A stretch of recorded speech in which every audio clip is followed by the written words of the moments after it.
Please subscribe to this channel so that we are more enthusiastic in providing the best video for you.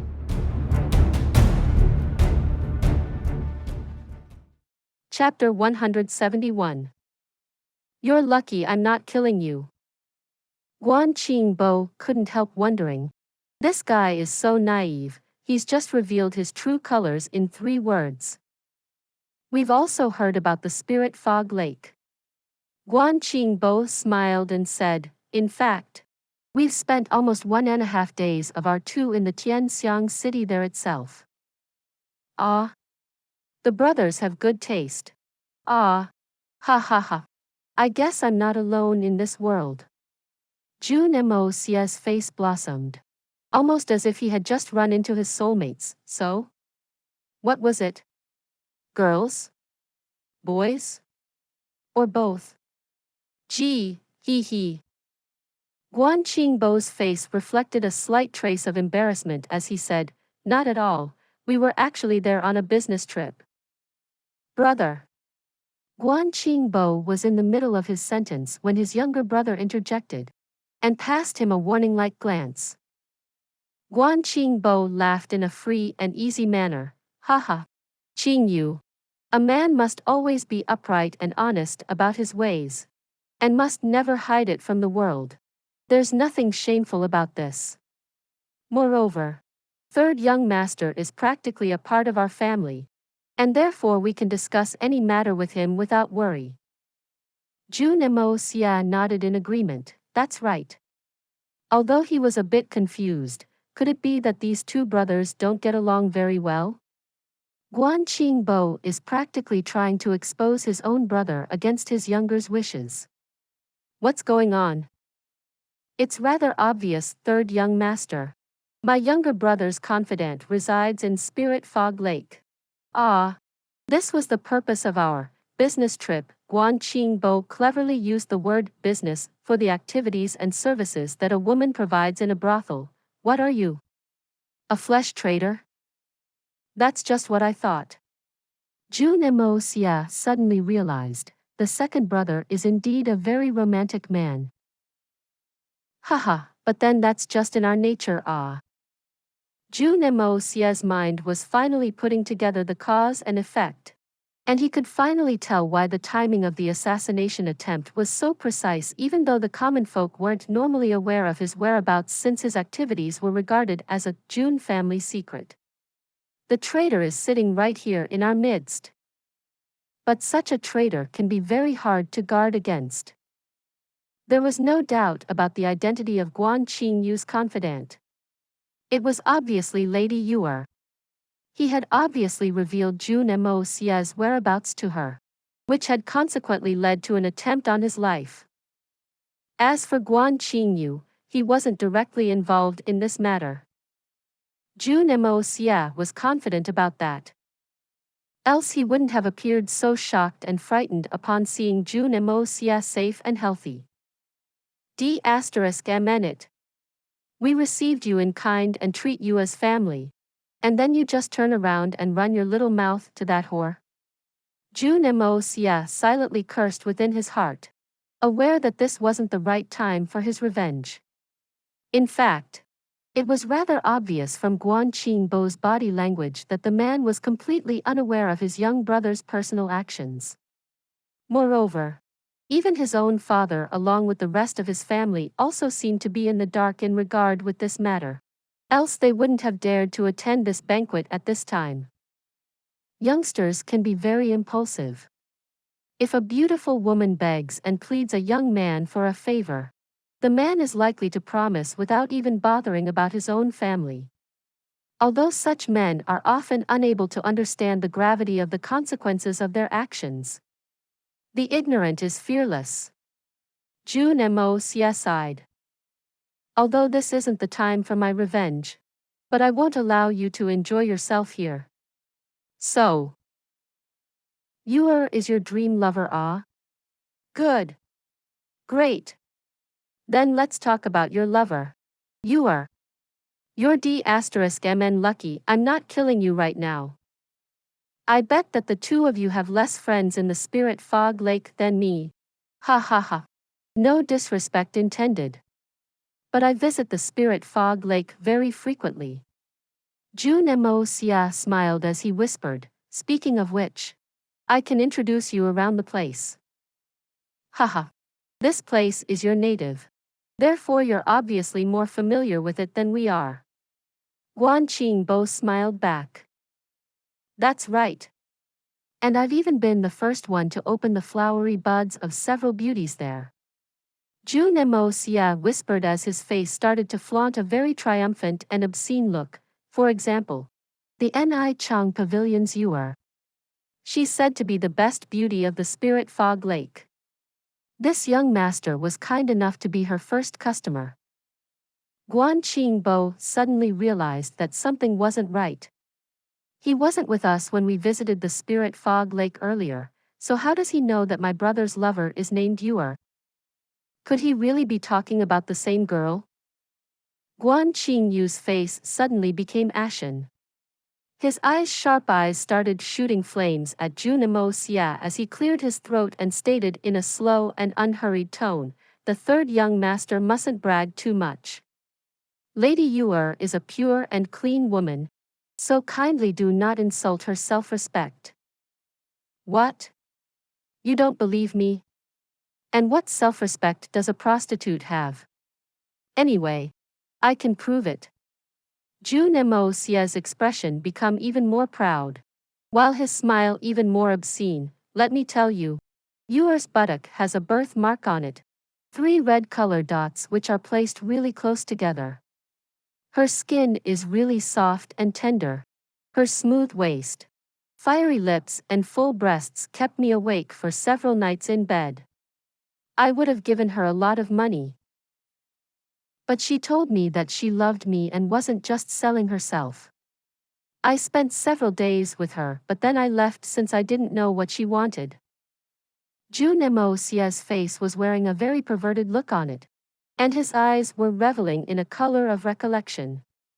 He swallowed a mouthful of saliva down his throat, while his hands remained hanging in the air, almost as if he was still trying to feel Heir's soft and silky skin. That's enough. Guan Qingyu suddenly burst out and roared as he stood up from his seat. He looked at Jun Moxie with blood-red eyes and started raining curses. Jun Moxie. You be **starred. You be **starred. You shameless pig. Jun Moxie suddenly woke up with a start, and couldn't help trembling backwards while carrying a frightful look on his face. What are you saying? This sudden outburst had shocked everyone. The Jun family and the Guan family weren't actually related, but still harbored a very similar sentiment. And since their relatives had come to visit, even Jun Zhantien had decided to personally attend this dinner. Guan Donglu's talks had been bringing a smile onto the old man's face, while Jun Wuyi and Guan Rushan, who were sitting beside them, would plug in a phrase or two every now and then, resulting in a burst of laughter. No one had anticipated that the second son of the Guan family would suddenly freak out at this time. Moreover, no one could have ever anticipated that he would actually start abusing the young master of the Jun family in such a strong voice. It seemed from his reaction that Jun Moxie had killed his father and had then taken his wife as a mistress. Even a spirit Xian expert would have a difficult time in getting such a reaction from this gathering. Jun Zhantien, Jun Wuyi, Guan Donglu, Guan Rushan and Guan Qinghan were being served food by old Pang, and now all of them were blankly staring at each other. Forget about the reaction of others. Jun Zhantien and Jun Wuyi were both war veterans, and had seen several shocking incidents on the field. But this shocking uproar from this youngster had left them completely stunned. The second son of the Guan family certainly had a voice powerful enough to ensure the safety of life in a critical juncture. He looked at Jun Moxie as his trembling fingers slowly started reaching for his sword's hilt resting around his waist, almost as if he was ready to kill his instigator in that moment. You evil be **starred. Are you mad? Guan Donglu finally snapped out of the shock. and cursed out. He had never expected that his usually well-behaved son would suddenly start cursing a Jun. You simply cannot insult a Jun even if the sky is falling down. And then you just hurled abuses at the only heir of the Jun family? Guan Lu obviously didn't know just how provocative Jun Moxie's words had been for Guan Qingyu. Guan Qingyu had fallen in love with Yuer at first sight, a long time ago. But then he was forced to move away from her since he had to return to his native. Guan Qingyu's silly pursuit of Yuer had driven him mad. Yuer had become the sole objective of his life, and the goddess of his heart. He absolutely couldn't stand anyone using profane words to describe her. He simply couldn't hear one wrong word about her. Then one day, Guan Qingyu received a note from Yuer with just 2 words written on it, "You're precious." From then on, everything apart from Yuer had completely disappeared from the eyes of this infatuated youngster. His desire for Yuer, which had somehow simmered down due to the distance which separated them, instantly intensified again. He sent a message to Yuer upon finding out that he would be traveling to the Tianxiang city again, hoping that it would bring her joy. Naturally, he was overjoyed at the thought of seeing her again. When he told Yuer that he was visiting the Jun family with his father and elder brother, a sad smile creased onto the woman's face, and she started narrating tales about the troubles that Jun Moxie had been causing for her lately. She expressed her desire to teach Jun Moxie a lesson, and Guan Qingyu promised to help out without considering the consequences of his actions. He ended up disclosing Jun Moxie's whereabouts to her. Feeling immensely pleased with himself, I'm finally getting a chance to do something for her. Obviously, seeing Jun Moxie returning unharmed made his heart worried about Yuer's safety. She wanted to set him straight. But Jun Moxie is perfectly unharmed. Did Yuer's plan go wrong somewhere? If so, then how is she right now? He didn't hurt her, right? With these thoughts taking control of his mind, he was obviously unable to put on a straight face upon seeing Jun Moxie since he was endlessly cursing his fate and actions. After all, he was the one who had leaked Jun Moxie's whereabouts. So could he not feel guilty about the consequences of his actions?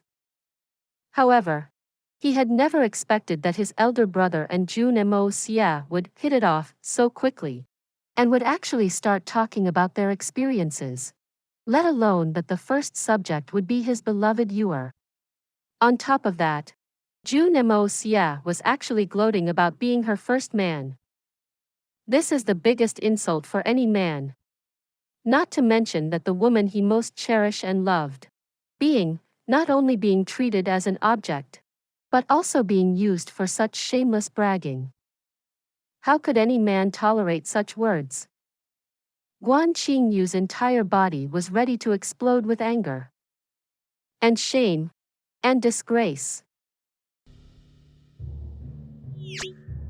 Please subscribe to this channel, so that we are more enthusiastic in providing the best video for you. Chapter 172. Taking her back? Guan Qingyu was extremely reluctant to believe Jun Moxie. But Jun Moxie's vivid description of Yuer along with the factual reference to her birthmark was enough to make the youngster lose his mind.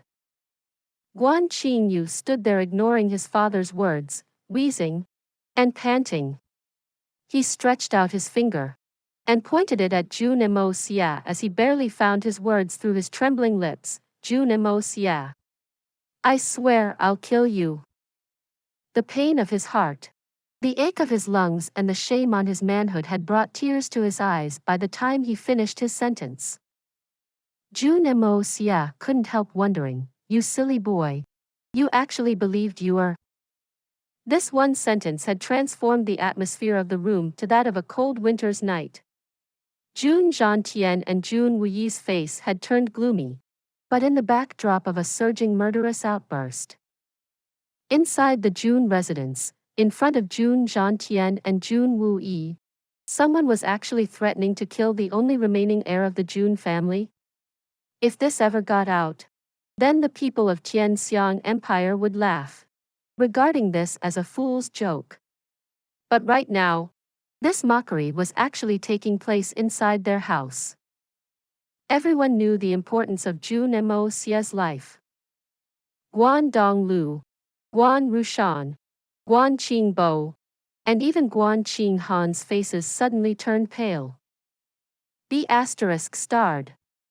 Stop with your nonsense at once.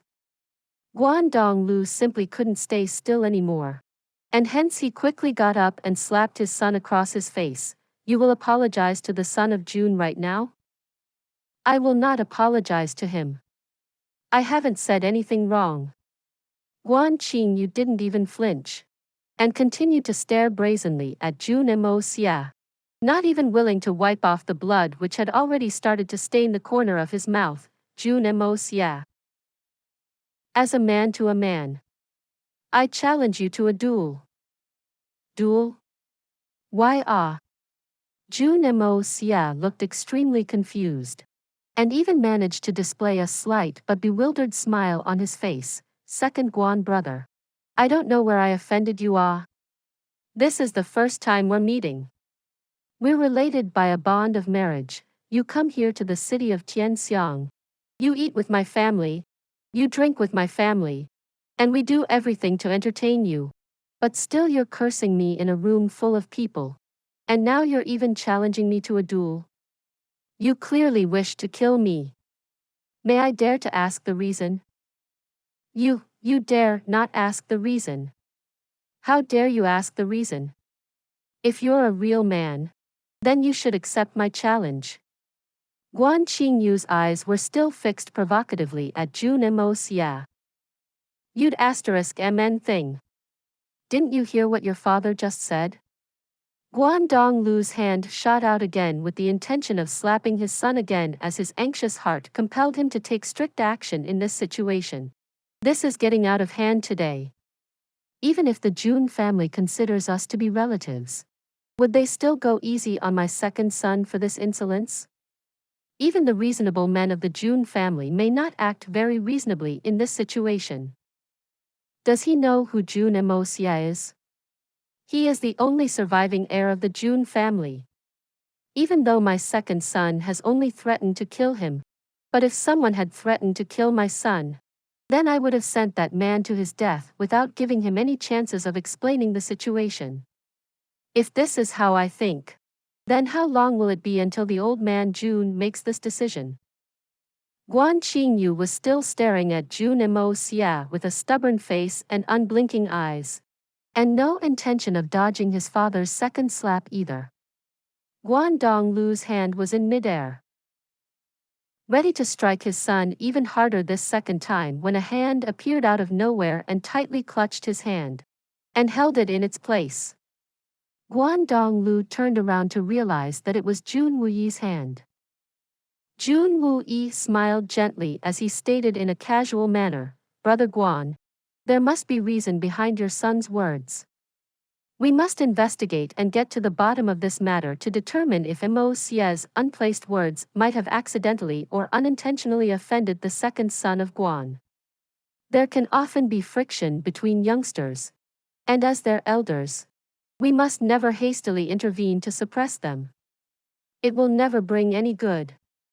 It could possibly lead to a grave misunderstanding, right?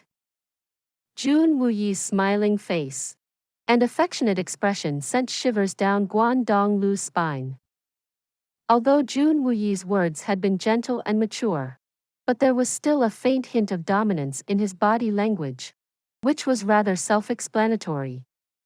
Guan Donglu's head gradually turned downwards as he realized that responding in disagreement might result in the slaughter of his entire family. Third uncle, please allow me to get to the bottom of this. Guan Qinghan quietly bowed her head in front of her second brother's eyes. Kindly allow me to find out why Qingyu acted in this manner today.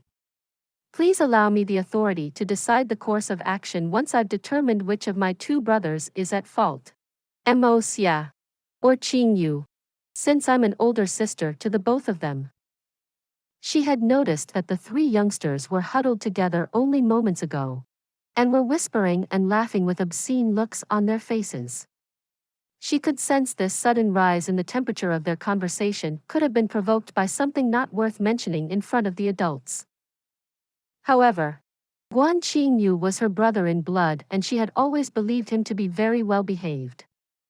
Therefore, she had already made up her mind that her own brother could never cause such trouble, and Jun Moxie must have provoked her brother beyond his limit of tolerance. I. Guan Qingyu opened his mouth but was unable to find his words this time. His face was clearly reflecting the anguish and distress of his heart. He really couldn't speak up to disclose the truth behind the matter because he was well aware that Yue resided in the Spirit Fog Lake, a place where women were objects of pleasure. In spite of being his lover, she would be branded as a prostitute. Even stating that she is woman clean of such activities and doesn't sell her body would be fruitless. Prostitutes are prostitutes. If father and sister actually find out that I challenged the third young master of the Jun family to a duel over such a woman, then wouldn't they react madly? No matter how much Jun Moxie slanders her name, I cannot let anyone know the reason behind this dispute, else the only thing that will come in play will be the perception that she is a prostitute. In reality, although he had met Yue in the worst of places for a noble woman to be, Guan Qingyu had actually believed her words since he had never been able to investigate into her past. But regardless of that, he had taken her to be the woman of his heart.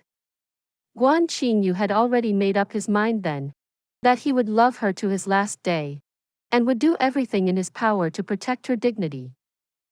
Second brother Guan, I would also like to know how I offended you.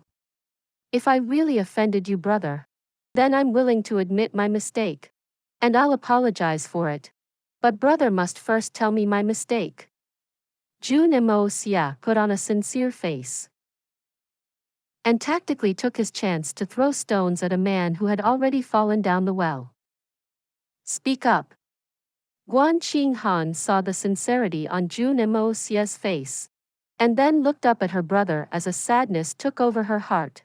Could my brother really have been the one at fault here? Kindly allow me to explain this situation. Guan Qingbo calmly analyzed the troublesome situation his younger brother had gotten himself into, and knew that if he didn't clearly explain this matter then things could end on a very calamitous note for his entire family. Therefore, with the elegant and refined narration abilities that he possessed, he narrated the story of Yue and Guan Qingyu in a very romantic arrangement, depicting the two to be star-crossed lovers. He went on to narrate that the two lovers were forced to separate due to some unavoidable circumstances, post which Yue came to the Tianxiang city, and became a temporary singer and host at the Nichang Pavilion. As chance had it, Guan Qingyu happened to be visiting the Tianxiang city soon after, and the two lovers were reunited again by the will of fate. And coincidentally, Jun Moxie had already been Yue guest once by then. Although Guan Qingbo's narration was subtle enough to create compassion about the touching love story of the two people, but the eyes of the Guandong Lu were already shooting flames at his younger son. In fact, Guandong Lu almost fainted with shame. No one was stupid enough to misunderstand this matter. Everyone had already guessed the real reason behind this matter after listening to Guan Qingbo's modified story. These two debauchees were publicly fighting over a prostitute. This was turning into a big mockery. Everyone was contemptuously staring at Guan Qingyu while silently cursing him in their hearts. This boy falls in love with a woman from a brothel, and ends up threatening the heir apparent of the Jun family inside their own house. Is the second son of the Guan family really that dumb? The entire Guan family, including Guan Donglu and Guan Qinghan, had always looked down upon Jun Moxie owing to his immoral behavior. But now they were beginning to realize that their own family's son may not just be immortal, but also foolish. Guan Qinghan had trusted her brother's judgment, and had volunteered to investigate into this matter knowing that it would lead up to something involving immortal activities. But now she was left red-faced with anger. She mercilessly stared at her brother, and then fiercely glanced at Jun Moxie's face, and then retreated to one side. Jun Moxie was obviously quite angered by this. Your brother is the reason behind this whole ruckus. And you're still glaring at me? Do you know that your brother is the main culprit behind the assassination attempt on me? I'm the real victim here. I'm the one who's entitled to be angry in this case. You evil be ****. Guan Donglu's thundering roar echoed through the shaking hall. You challenged your own relative, your own sister's brother-in-law, to a duel of life and death over such a woman?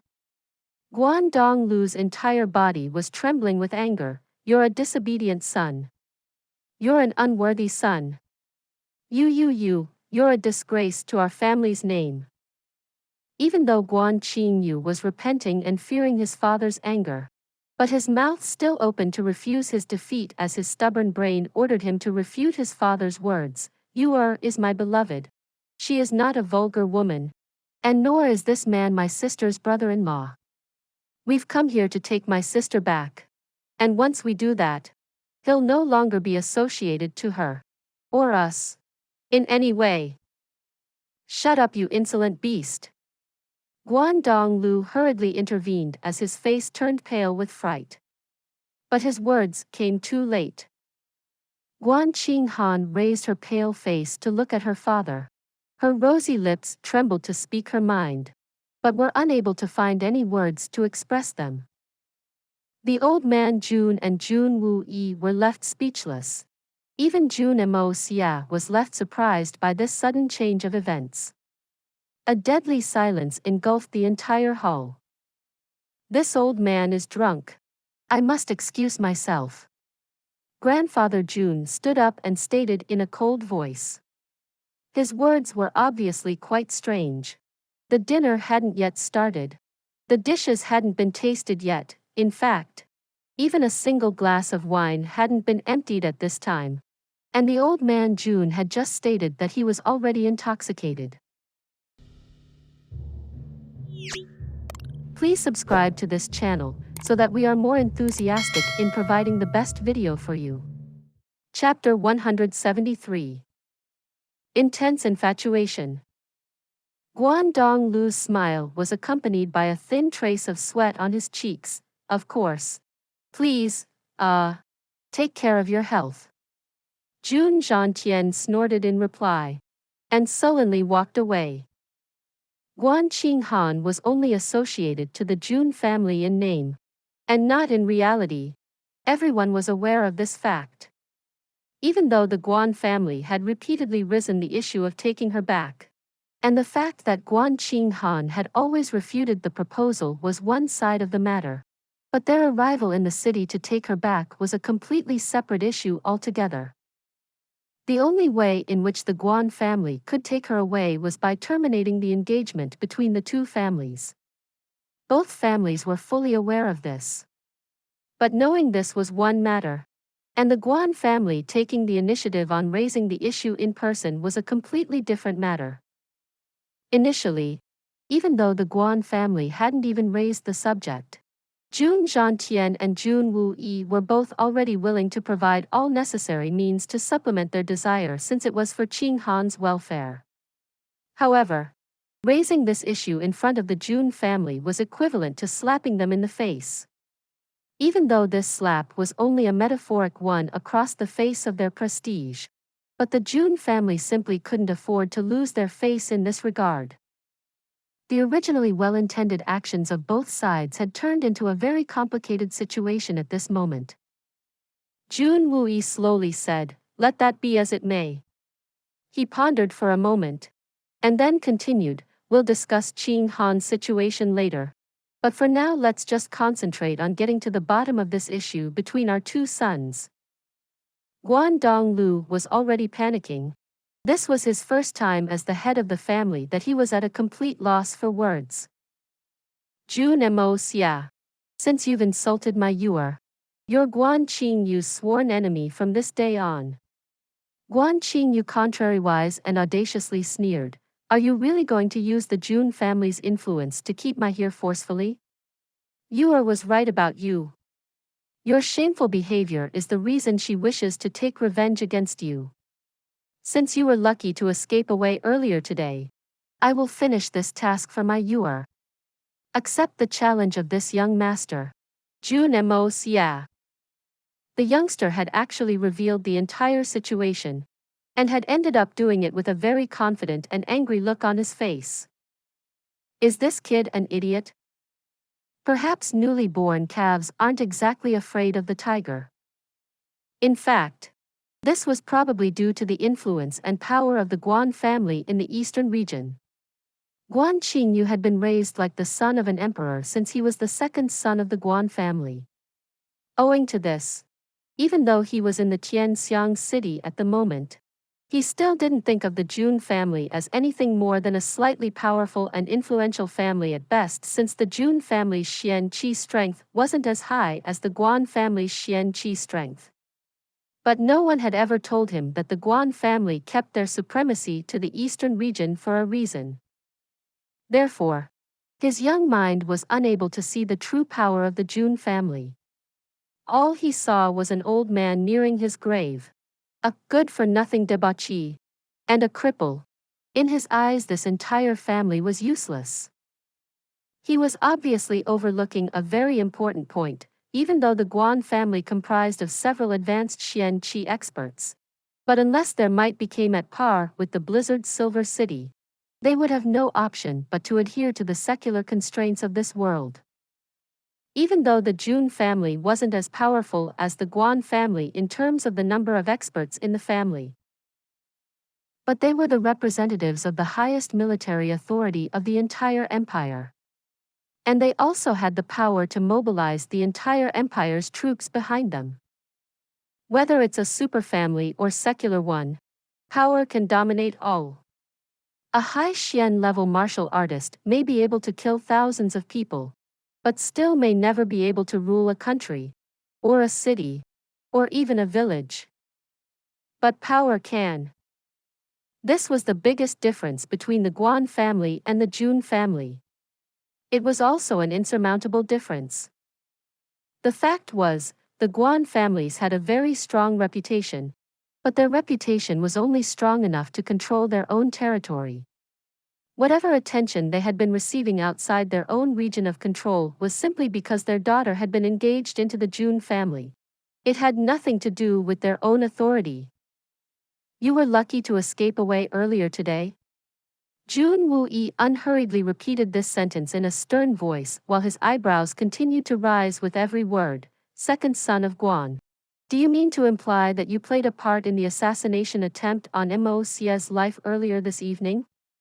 Jun Wuyi's sharp eyes suddenly started exhibiting a surging murderous aura. Jun Wuyi had only been looking at this dispute as nominal falling out between two youngsters, and it wasn't even remotely enough for him to spoil his mood over. But this one sentence of Guan Qingyu's had revealed something entirely different and was enough to flare his anger. This was the first time today that he was actually considering taking action against the youngster. How could a young and inexperienced man like Guan Qingyu resist the power and might of an iron-blooded war general? I did not. Guan Qingyu suddenly felt frost bites on his entire body, and cried out in dismay, "The assassination? What assassination? I was just mentioning it in reference. Why would I have wanted to kill him at a time when I didn't even know about all this? And if I did wish him dead, then why would I tell them anything? If this young master wanted him dead, then how could he have ever escaped alive?" Jun Wuyi, Guan Donglu and Guan Rushan sighed in unison upon hearing his response. It's obvious that Guan Qingyu is only a tool for use in Yuer's eyes. She must have used him earlier when they met in the east, and would have continued to use him till she left for the Tianxiang city. And now she's managed to use him to get the information about Jun Moxie's whereabouts, and then went about planning the assassination attempt on his life. It was obvious to them all that he had played no part in the attempt on Jun Moxie's life. Guan Qingbo and Guan Qinghan, being younger in age and less experienced in worldly matters, took a little longer to understand the whole story. Guan Donglu sighed again as his eyes reflected a color of despair. His second son had not only cursed Jun Moxie inside the Jun family's mansion, but had also gone ahead to threaten his life.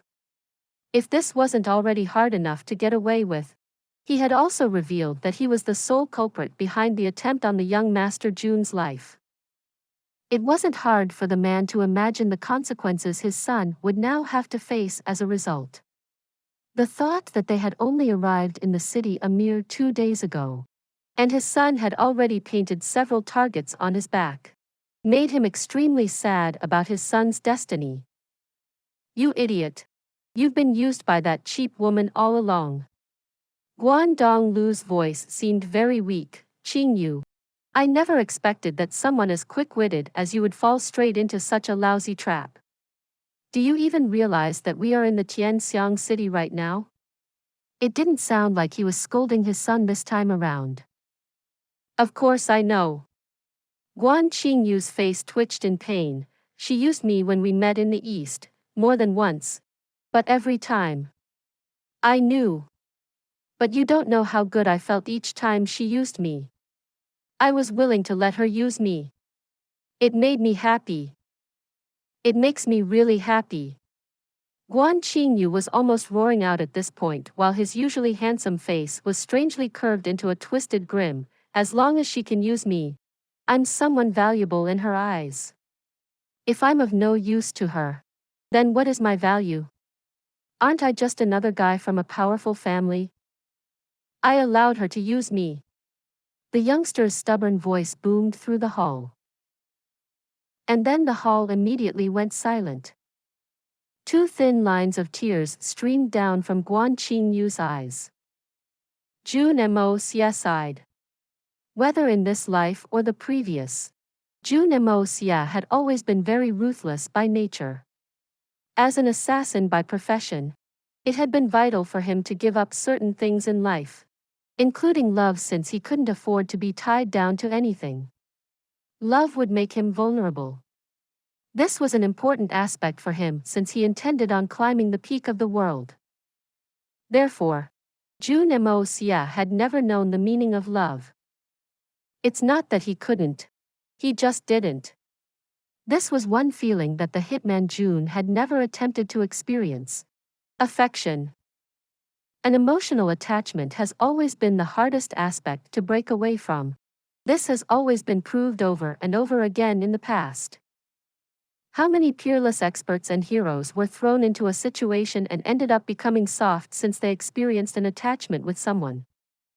Emotional attachment must be a very hard thing to break away from, since such people were either sunk by it, or acted logically and lived the rest of their lives, burdened with regret.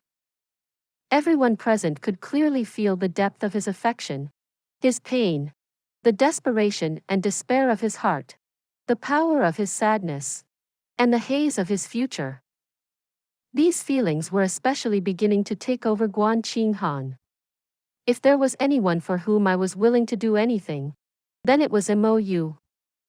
Mou, and still you left me.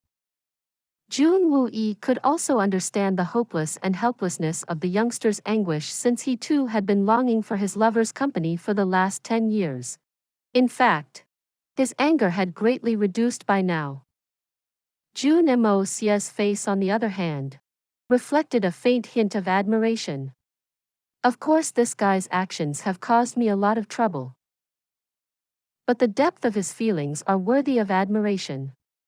Although, his feelings have set him on a path of doom and no hope. Yue was not just a woman unworthy of worship in his eyes, but also a mortal enemy. Even if she was willing to change, and was willing to accept Guan Qingyu's love and reciprocate, Jun Moxie still couldn't allow his enemies to exist in this world. Sympathy is one thing, and respect is another.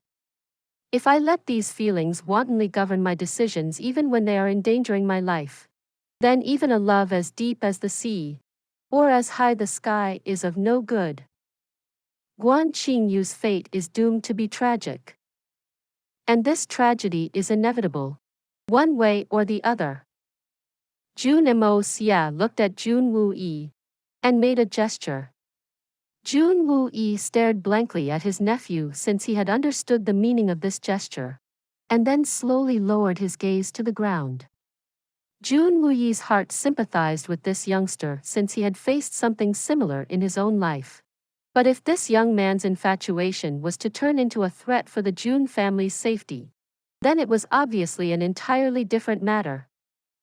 If that's the truth behind this matter, then this young master really admires brother Qingyu.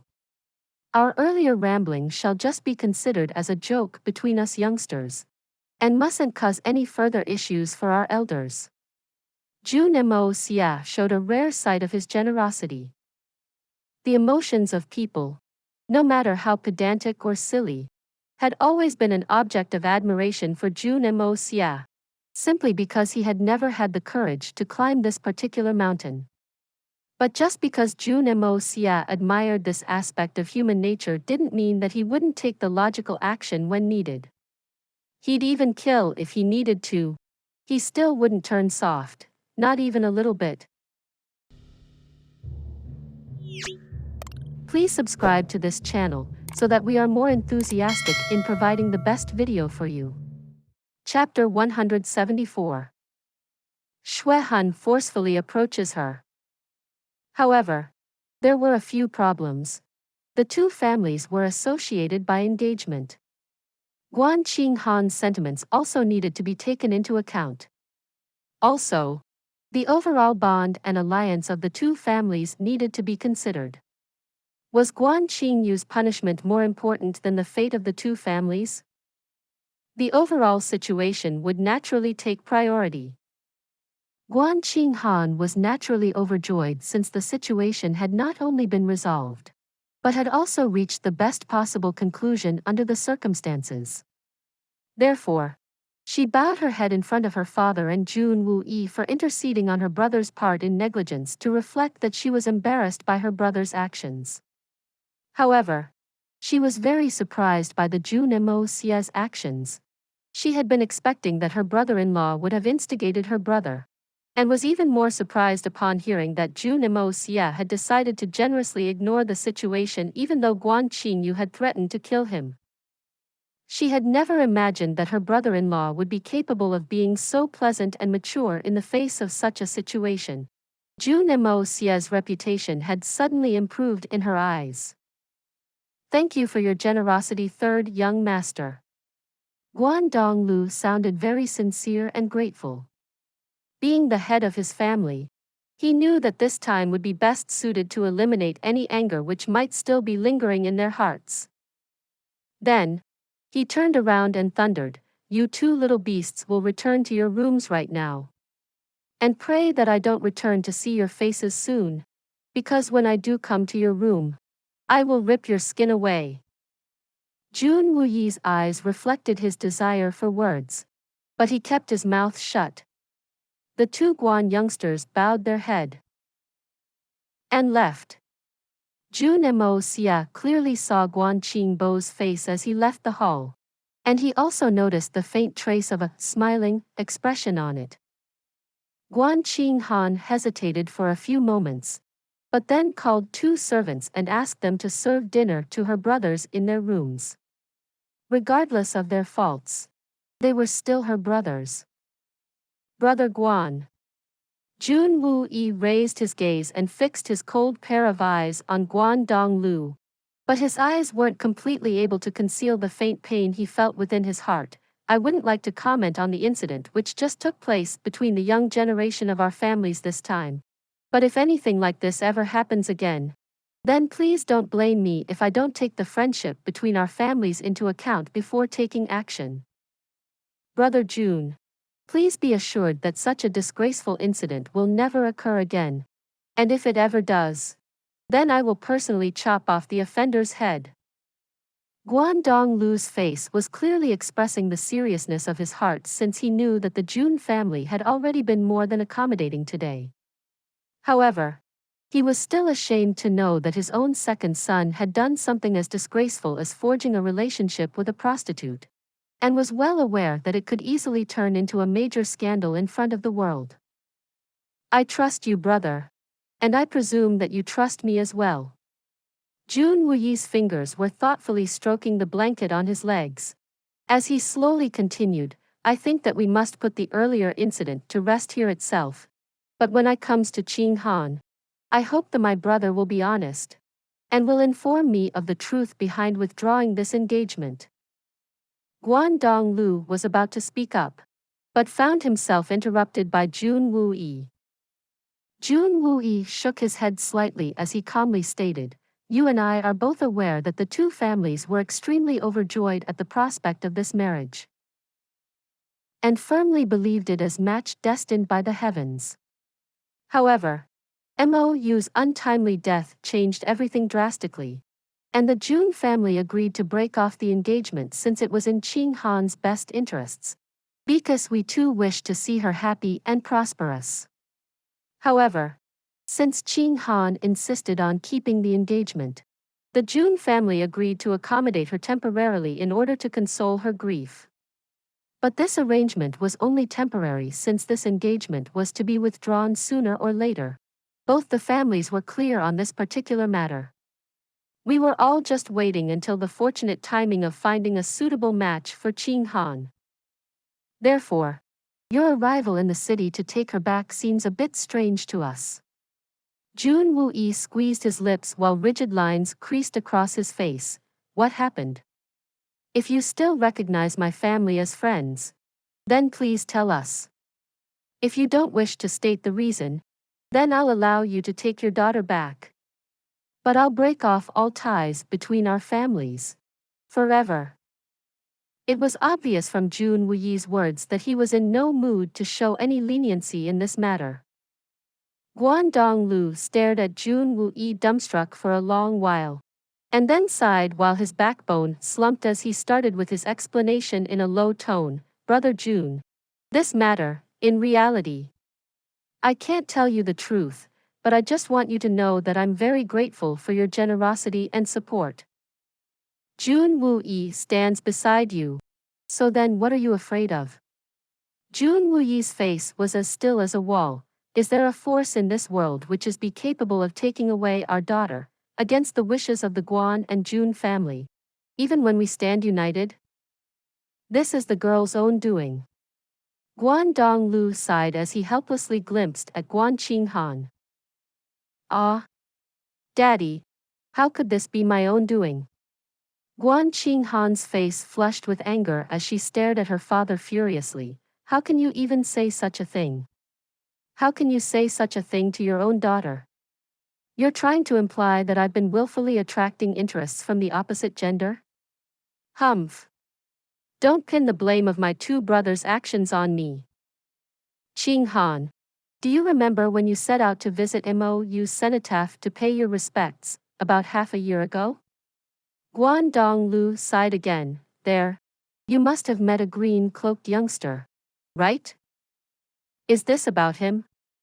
She suddenly remembered the green-robed youngster who had tagged along with her on that entire journey back and forth. First, the youngster had behaved very strangely, and had later disappeared. However, she could still clearly remember the last words that youngster had uttered before leaving. "I don't care who you are. Not do I care about your identity or status. But one day you will be my woman." Ha ha. The arrogant laughter of that youngster started ringing in Qing Han's ears, almost as if he was still laughing in her face. And her facial expression suddenly transformed to that of extreme disgust. That man was a scoundrel. Whether that person was a scoundrel or not, he carries the name of Li. Donghlu forced a bitter smile. He is the supreme master Li Ju Tian's only son. Li Tengyun. He's also the sole heir to the Tiannan Xue Hun manor. This sentence exploded with the intensity of a bomb. The hall went silent in a second. Proverbially speaking, even the sound of a dropping needle could have been heard very clearly at this point. Li Tian was one of the greatest experts alive, and was widely recognized as the second strongest individual in the entire world. Even the solitary falcon was no match for him. Many people even believed that if it weren't for Yun Bei Chen's level 9 Xian beast companion, even the great Yun Bei Chen wouldn't be able to surpass Li Tian on his own singular merit. Li Tengyun made his inquiries about Qing Han's identity, and immediately sent a note to the Guan family, stating that if we didn't send her to him, then he will destroy the Guan family and the Jun family. Guan Donglu's bleak manner of speech was clearly reflecting his humility and his state of utter helplessness. The Tiannan Xue Hun manor was almost as powerful as the Silver Blizzard City. These two mysterious forces were considered almost at par with each other in the present time. Silver Blizzard City and the Tiannan Xue Hun manor. This style of action had always been the trademark of Li Tian and the Xue Hun manor. They would never regard the opinions of those weaker than them, and would take whatever they needed, by force if needed. Guan Qinghan's face went deadly pale with horror in an instant. That scoundrel turned out to be Li Tengyun, the sole heir and master of the Xue Hun manor. Perhaps he's not, but he's definitely being backed by Li Tian and the Xue Hun manor. Forget about the Guan and the Jun family. Even the entire Tianxiang Empire cannot afford to provoke such a powerful force. So that's... Haha. How old is Li Tian at the moment? If I have it right, then he must be around 100 years old now, right? Even then, he's still actually functional enough to produce a 20-year-old son. Jun Moxie's face revealed a ridiculous smile. Therefore, he must have been at least around 80 when he fathered this son of his. I really admire that old chap. I really admire him. I've decided. Li Tian is my idol. Jun Moxie hadn't even arrived in this world half a year ago.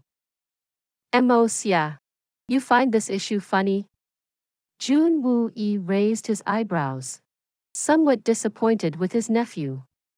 This matter related to the survival of two major families, and Jun Moxie was laughing like an ignorant fool. Funny. Very funny. Jun Moxie turned around to look at Guan Donglu and sneered, I find Li Tian and Xue Hun manor's marriage proposal ridiculous. But I find you even more so than them. Forget about considering Qing Han's reputation and integrity. You are actually considering your own daughter as a commodity for trade? Or an entity for exchange? Trifling with the mere innocence and a lifetime's happiness of a mere woman in exchange for the survival and a prosperous future of the thousands of your family's followers.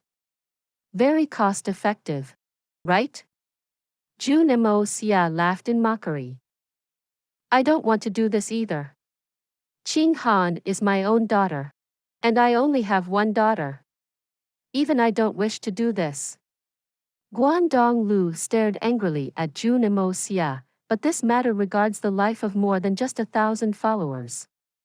Do you think I could justify sacrificing the life of thousands and thousands of people, just to keep my daughter safe for a little while? You don't know the power and might of the Xue Hun manor. If you really sentence her for a lifetime of fornication and insults, then would you actually be able to survive with even slightest peace of mind? Would you actually be able to thrive with this shame? Would you really be able to raise your head knowing that the cost of your prosperity is being paid by your own daughter, each and every day of her life, for as long as she may live? Jun Moxie finally couldn't hold it back anymore. He just felt that this entire situation was absolutely ridiculous. Has it even crossed your mind that the cost of your family's survival isn't hers to pay? What right do you have to trade her life and happiness for your safety and prosperity? I genuinely don't know if you even have one strand of shame left in your soul anymore. People have been dying ever since the beginning of time. That's all they do. They die. They are born. And then they all eventually die. They come and then they go. So what's this big fuss about? But wouldn't a survival of shame murder the peace of your heart? Do you really think that all the burning incense sticks on your grave would be able to deliver any peace of mind to you in the heaven? Jun Moxie spat out a mouthful of saliva. And what kind of offspring would be burning these incense sticks in your memory? Only a bunch of men and women who were brought up in the shamelessness of such a heinous crime.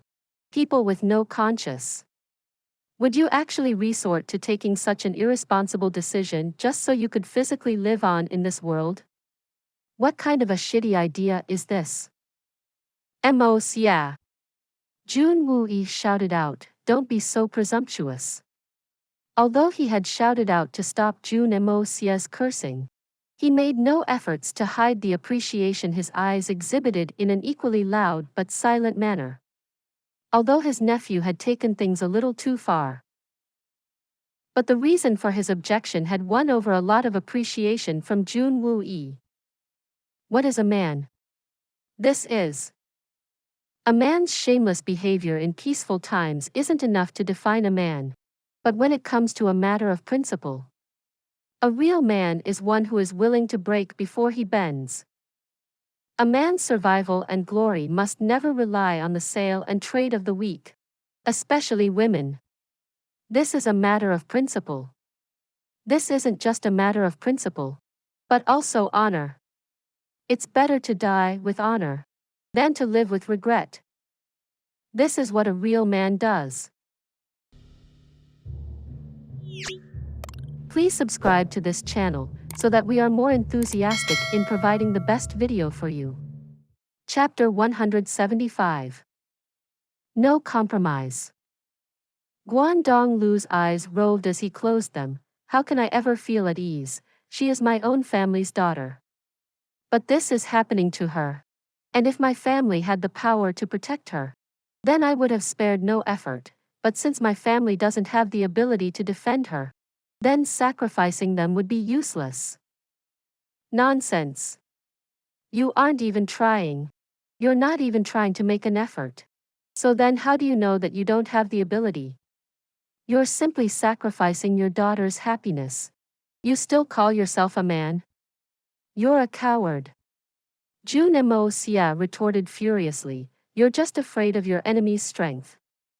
Your daughter isn't as strong as your family's forces, but you're still using her as a shield. You're just using her as an excuse to conceal your cowardice."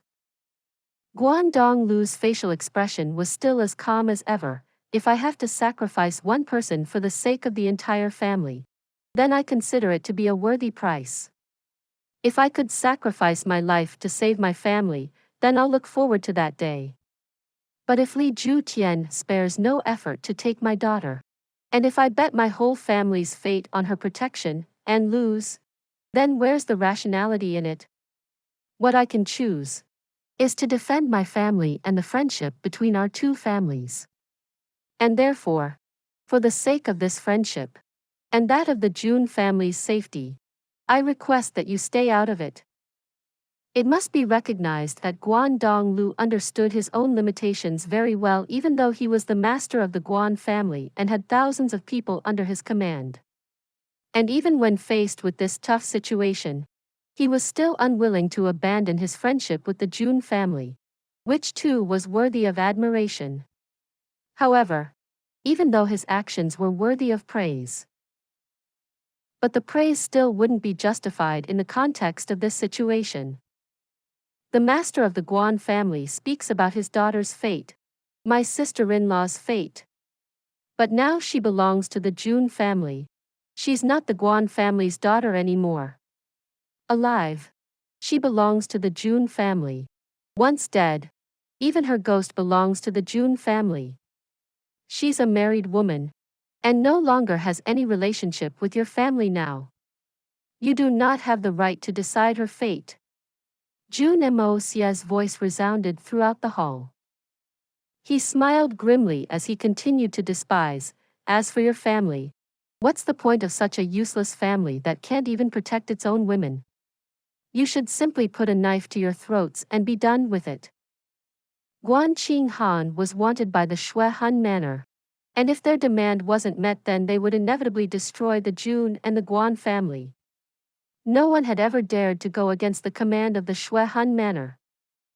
Therefore, Guan Donglu's predicament, choice, and helplessness were more than understandable. Many a man would have made the same choice in this situation, since the relationship between women and their parents was as such in this era. If two families were capable of surviving at the cost of one woman's happiness, then most people in this world would pick the same choice as Guan Donglu, or at least wouldn't contradict his choice. After all, she was just a woman. It didn't matter if she was his own daughter. However, Jun Moxie could never allow himself to live with this shame. If the men of my family can't even protect a woman, then what's the point of having such men? What is the meaning of such a humiliating existence? For Jun Moxie, this wasn't a question of Qing Han's reputation or integrity, or even survival. This was a question of his life's principles. Perhaps this decision was foolish, and perhaps this decision would eventually lead to the destruction of the Guan and the Jun family. But for Jun Moxie, this matter had no room for compromise. Even if this decision costed the lives of tens of millions of people around the empire, Jun Moxie still wouldn't alter his decision. Life or death? What's the meaning of it? We all breathe so someone can light incense sticks in our memory. If I exchange the innocence of a woman for my survival, then I might as well be dead. Whether she's innocent or not, this will be a matter of grave shame. And real men cannot stand shame. And now this was all happening in front of Jun Moxie.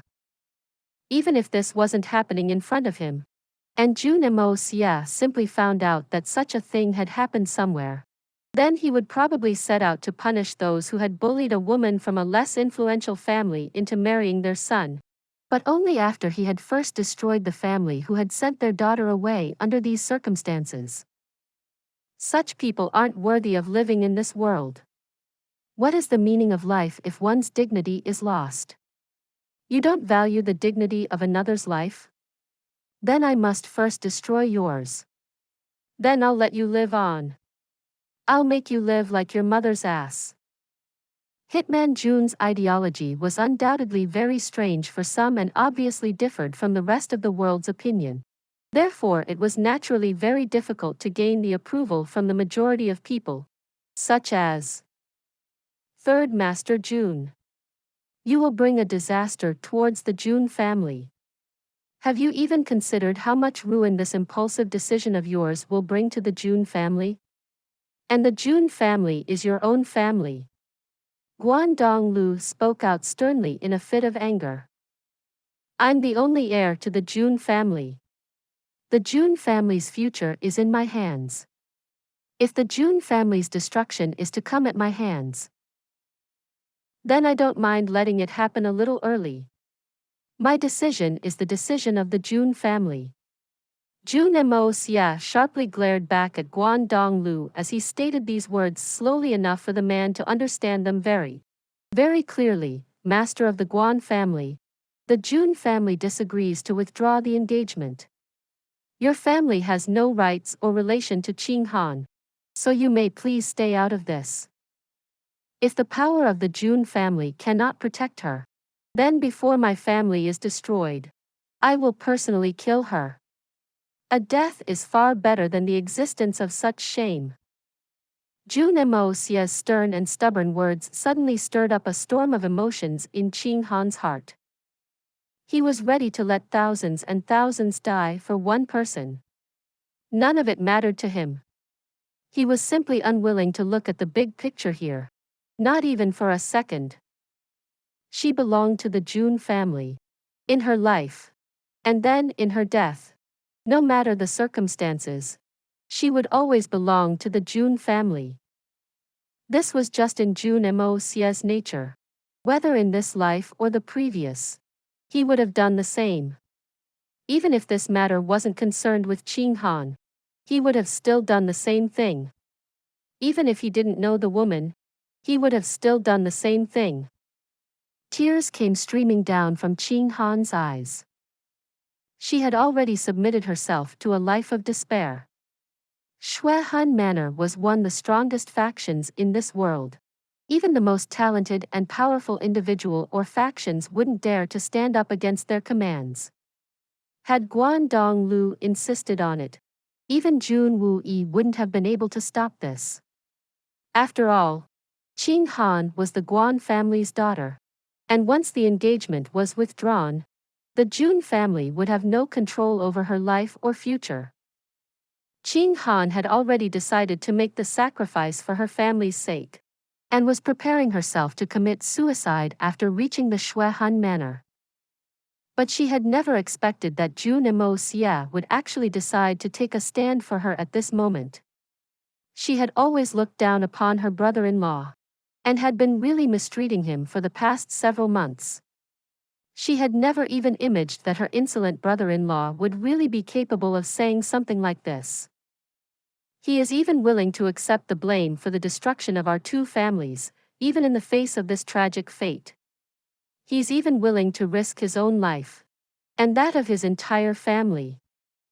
It was obvious to Xue Han from Jun Moxie's firm and resolute voice that he was actually ready to sacrifice everything before bending to the will of such an enemy. Xue Han almost wanted to burst into tears at this moment. Even her own family, and her own father had abandoned her in this moment of need and dark. But this man had risen up and had decided to risk everything for her in her moment of extreme desperation. Jun Moxie's slim stature, and his average shoulders, suddenly became the most reliable structure in this world for her. He became the only support she had in this downpour and heavy wind, the only one she could hold on to.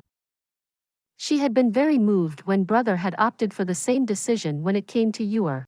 But it suddenly seemed to her at this moment, as if he was nothing compared to Jun Moxie. After all, Guan Qingyu had arrived in the Tianxiang city in order to persuade the Jun family to withdraw her engagement, and allow her to remarry. However, Jun Moxie hadn't even hesitated in picking the choice of defending her against all odds. One man was ready to betray his own sister's trust for the sake of his own survival, and was ready to subject her to a drifting life with no purpose. This man had also ignored his own principles and morals for the sake of a vulgar woman, while the other had fiercely risen to protect her in the face of extreme difficulty. It wasn't even correct to say their names in the same breath, and suddenly they were like two extremes in her eyes. Like heaven and earth. There was absolutely no comparison. Guan Qinghan's face turned red with embarrassment as this thought crossed her mind. Out of sheer guilt over the actions of her past, could it be, earlier? He was only, is this the real him? Was he just pretending to be someone else all this time? Why? Otherwise, why would he act out so emotionally today? He didn't even show one sign of hesitation. He is ready to risk everything and fight the entire world for me. God, why didn't I see the good in him? A moment of fear, a moment of despair, a moment of excitement, and a moment of emotion. Xue Han stood rooted to her spot with a blank expression on her face as a violent storm continued to churn inside her heart. She was completely unaware that Jun Moxie wasn't doing this for her sake, but for the sake of his own principles. Jun Moxie would never change his principle. He would never allow anyone to hurt his pride. He would readily and madly go to war with the entire world than drag out an ignoble existence. In Hitman Jun's mind, life and death was nothing more than mere fantasy. An illusion, nothing more. But principles and pride, they were factors of immortality. And he would never compromise on them. Jun Moxie's words and fierce attitude frightened Guan Donglu for a moment. But then he immediately thought of the last decade of the Jun family's existence, and couldn't help feeling anxious again. Therefore, he looked towards Jun Wuyi, brother Jun. The young master Jun is still naive and speaks out of pride, but may not have considered the consequences of such actions under the influence of his youthful vigor. The Jun family is far more powerful than mine, but when compared to the Xue Hun manor. Jun Xie smiled faintly, and flatly replied with a calm expression on his face, Xie is right. Qing Han is my family's daughter-in-law. As the head of the Jun family, I agree with him. Xie's decision is the Jun family's decision. Even though Jun Xie was sitting in his wheelchair, but the strength and resolve of his voice coupled with the power of his wide shoulders was enough to send the heavens shaking. Jun Xie might have spoken his words under the influence of his youthful vigor, but Jun Xie, being a veteran generalissimo, was well aware of the endless struggle that his family would have to face against the might of the Xue Hun manor. Guangdong Lu stared at him for a long while. Suddenly a deep sense of guilt arose from the bottom of his heart. He had given up his daughter. However, the young and the old of the Jun family had risen to take a stand for her without any hesitation. He was unaware of the rivalry between the Jun family and the Silver Blizzard City. He was unaware that these two factions were mortal enemies. And now, these men were even willing to face the Xue Hun manor for Qing Han's sake. The two most powerful forces of the continent were standing against the lone Jun family.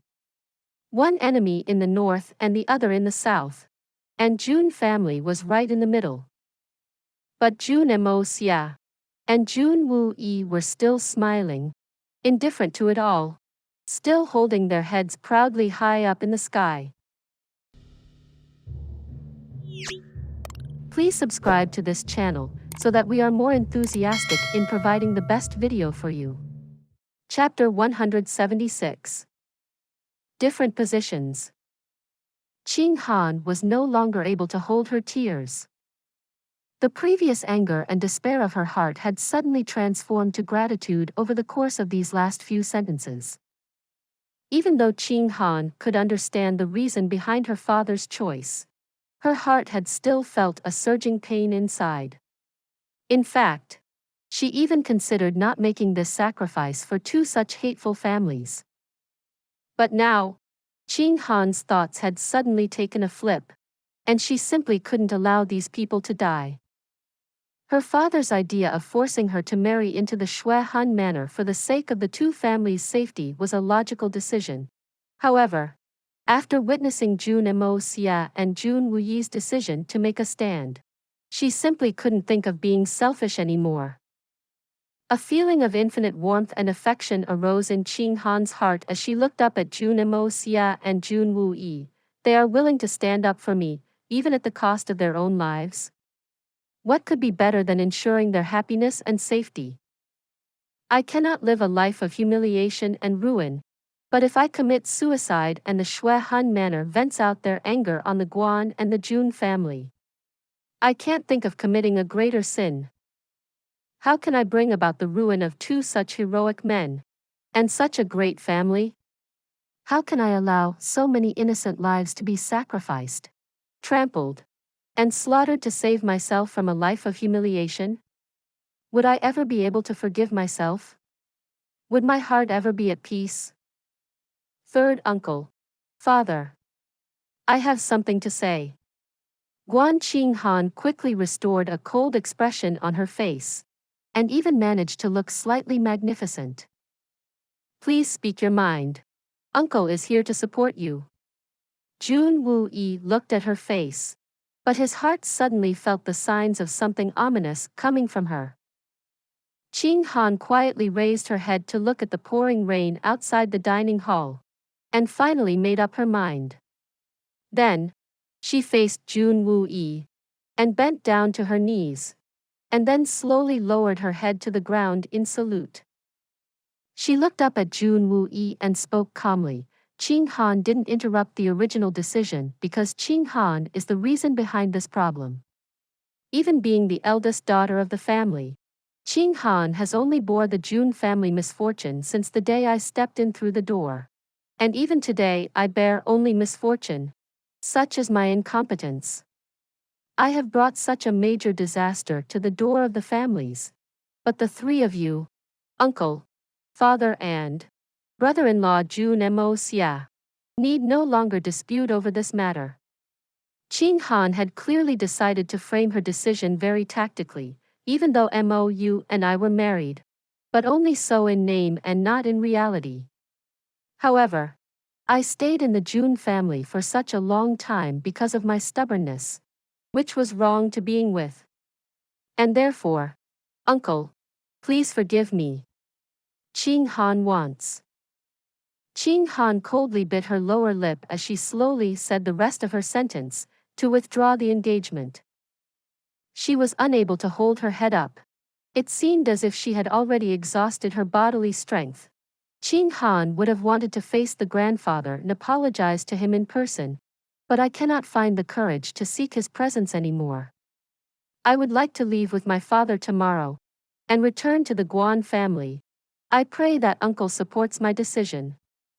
Xue Hun and the Jun family no longer have any relation. Jun Xie almost jumped out of his wheelchair. Xue Hun's words clearly mean that she only considers herself to be her parents' daughter, and doesn't admit to being the Jun family's daughter-in-law. What does this mean? Guangdong Lu was aghast to hear his daughter's words. But dismay apart, he could now clearly understand that women are complicated. Regardless of the Jun family, her bitter decision was the best option for Guan family. Two silent tears dropped from his eye at this thought. Jun Moxie quietly looked at Xue Hun's cool and calm face, only to see that there were absolutely no traces of any emotion on its surface. However, her small palms, which were so tightly clutched that even her joints seemed to have gone pale, were enough to understand her true meaning. Xue Hun, this decision is not a trivial one. It relates to your life and future. Therefore, I advise that you think carefully. You will be the Jun family's daughter-in-law for as long as you chose to be, and no one will ever force you against your wishes as long as even one Jun breathes air. Jun Wuyi's cold eyes didn't have the courage to look at Xue Hun, and were instead focused on his own two sky-shen strong hands. I do not need to reconsider. I have already made up my mind. I hope uncle complies. Xue Hun smiled sadly. In fact, Mou and I had only met 3 times in our entire lives. But I was obstinately persisting on going about things in the wrong way. Xue Hun turned her head to look at her father, but only to see her father turning his head away. As a father, he couldn't dare to look into his daughter's eyes at this moment. He was afraid that he might turn soft, and may end up opening his mouth to stop her instead. Xue Hun smiled gently as she switched the topic. Time will never turn. The past is gone. In this era, marriages were considered a verbal agreement, and now even a marriage document wouldn't be able to oust her decision. If she chose, then she would no longer have any relation with the Jun family. Jun Moxie had already understood very clearly that she was only acting under the impulse of her emotions. As he pondered a little more, he couldn't help doubting Guangdong Lu more and more. Could it be that he had some hidden intention behind forging this bond in the first place? Xue Hun, uncle knows that you're sacrificing yourself to save us from harm. But this matter has reached too far now, and it's already too late for it. Even if you terminated this marriage and announced that you have no relationship with the Jun family, it will still be too late since I've already found out about this matter now, and I will not ignore it either way. Jun Wuyi pondered for a little while, and then suddenly smiled. Xue Hun, uncle is now a cripple. But you mustn't forget that I was once a soldier. I'm still a soldier, and I will always be a soldier. And soldiers are born of blood and iron. And as my daughter-in-law, you must understand that my iron blood will not allow me to go back on my decision in this regard. Especially when this is happening to you, my own daughter-in-law. Jun Wuyi sharply raised his eyebrows, as far as the topic of rescinding the marriage is concerned, I will not stop you. But when it comes to the issue surrounding the Xue Hun manor, I'm the one in control of the Jun family. Even if you decline to be my family's daughter, you'll still always be the Jun family's daughter. And we won't allow anyone to tarnish your reputation. That's right. Well said, uncle. Jun Moxie spoke up coldly. Even if you're acting out of kindness, you need not worry about the Jun family. However, we will not allow you to rescind this marriage right now. Even if you decide to lift this marriage now, we cannot allow you to, since it will be a matter of extreme shame and dishonor for the Jun family. Jun Moxie stared at her. Don't be so self-righteous. Why do you have to act like a woman now? You have no experience of such matters. Though Jun Moxie had been cold and insolent, his words still stirred a storm of emotions in Xing Han's heart. Jun Wuyi called out to a servant and whispered a few words in his ear. That servant quickly ran out of the hall and returned in a few moments with a small wooden box and handed it over to Jun Wuyi. Jun Wuyi raised the wooden box and said, "Niece Xing Han, this box contains a document which was written by my father proclaiming that you're a daughter-in-law to the Jun family. Once the matter with the Xue Hun manor has been resolved, then at that time, as the master of the Jun family, I will announce to the world that you, Xing Han, and my family have no relation anymore. But if you deny this relation before that time comes, then we will never agree to it." Jun Moxie smiled as he looked at the wooden box, and leisurely stated, "I believe that this wooden box can only have two possible fates. First, I will personally open it and set you free. Second, it will be buried and turned to ash along with our dead bodies. But either way, I will never allow you to go to the Xue Hun manor." Even though Jun Moxie had stated his words with a smile on his face, but the expression in his voice was enough to express his determination very clearly. Xing Han's eyes blurred with tears upon seeing that calm and gentle smile on Jun Moxie's face. His eyes suddenly started seeming like the sword which could protect the world from any danger, and suddenly the disturbance of her heart started to settle. Donglu felt as if he was sitting on pins and needles. Even though his daughter's morally righteous choice had left him infinitely sad, but he was still pleased to know that she was ready to make this sacrifice for his family. However, now this situation had suddenly gone beyond any point of persuasion. He sighed and stomped his foot heavily. "Brother Jun, you, what are you doing? Your choice not only fails to live up to Xing Han's heart, it doesn't live up to the expectations of the country, and your family or your people. What are you saying? I can understand your problem, brother, and I can understand Xing Han's heart." Jun Wuyi smiled understandingly. "Your decision was wise, and I believe that even the emperor would have made the same choice as you in this matter. No one will ever say that you're wrong. But everyone has a different position. In fact, such matters have always been the biggest point of conflict and contradiction between the military and the polity. Polity seeks peace, and military seeks otherwise. This can never be resolved. If the polity seeks war, then the country gets divided. However, if the military seeks peace, then the country is not far from ruin. And if our Jun family, as the country's leading military force, compromises on this matter, then wouldn't we become the laughingstock of the entire world? It's not that we don't want peace, but in this regard, we can't dare to compromise." Donglu fiercely cursed himself within his own head. "I was forgetting this. I walked into a madman's house and wedded my daughter, and was still silly enough to be happy about it? These d*mn beasts. If this matter becomes public, then there will be no harm to the Jun family, but the Guan family will be worse than ruined. Despite being the master of your family, I will not blame you for the end result of this matter, no matter which way it goes. However, Xue Hun will remain in the Jun family for now. Jun Moxie smiled. Even though his voice was low, it was obvious that he wasn't to be refuted. Guan Donglu sighed but remained silent for a while. Then, he finally got up and started striding out. Since they weren't bending, he'd have to make a lot of arrangements. After all, this disaster would be harder to take for the Guan family. On the topic of your second son and that woman, I have another idea. I request Brother Guan to not intervene in that matter either.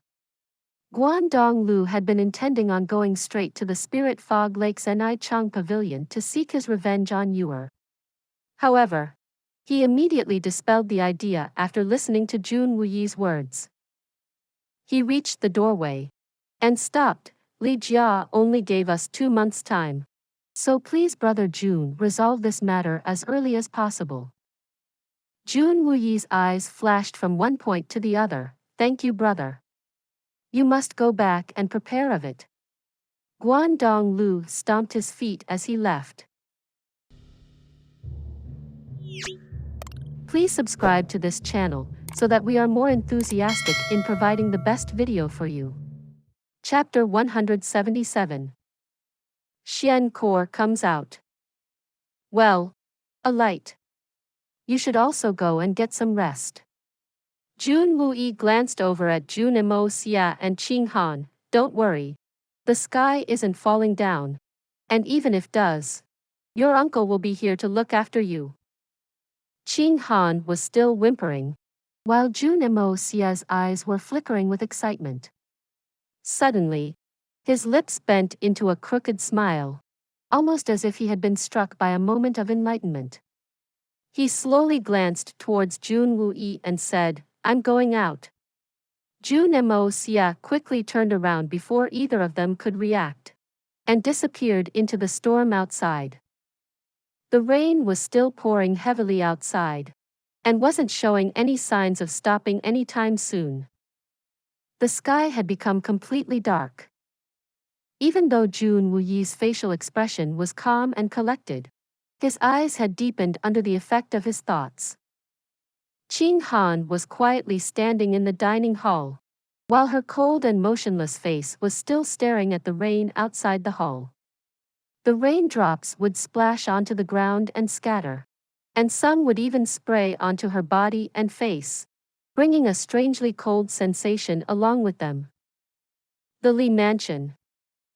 There was an attempt on Jun Moxie's life today. Li Yuran was wearing a mask, but the gleam in his eyes was enough to express his interest in the incident. Is he dead? No. A thin and lean black-robed man answered. A mysterious person appeared at the key moment and killed several of the assassins. This man was far too powerful, and the assassins were forced to retreat. Do you know who was behind this attempt on Jun Moxie's life? Li Yuran didn't care much about Jun Moxie's life in reality, since he considered Jun Moxie to be of no significance in his own merit. However, he was well aware that the youngster's life was important to the Jun family and its followers. That is not clear. The black-robed man lowered his head. Then go and find out. Li Yuran's cold shout sent the man shivering with fear. Li Yuran's appearance had been degrading ever since that accident, which is why he had been staying indoors ever since. His temper had started becoming more and more unpredictable with each passing day, which had been becoming increasingly scary for his servants.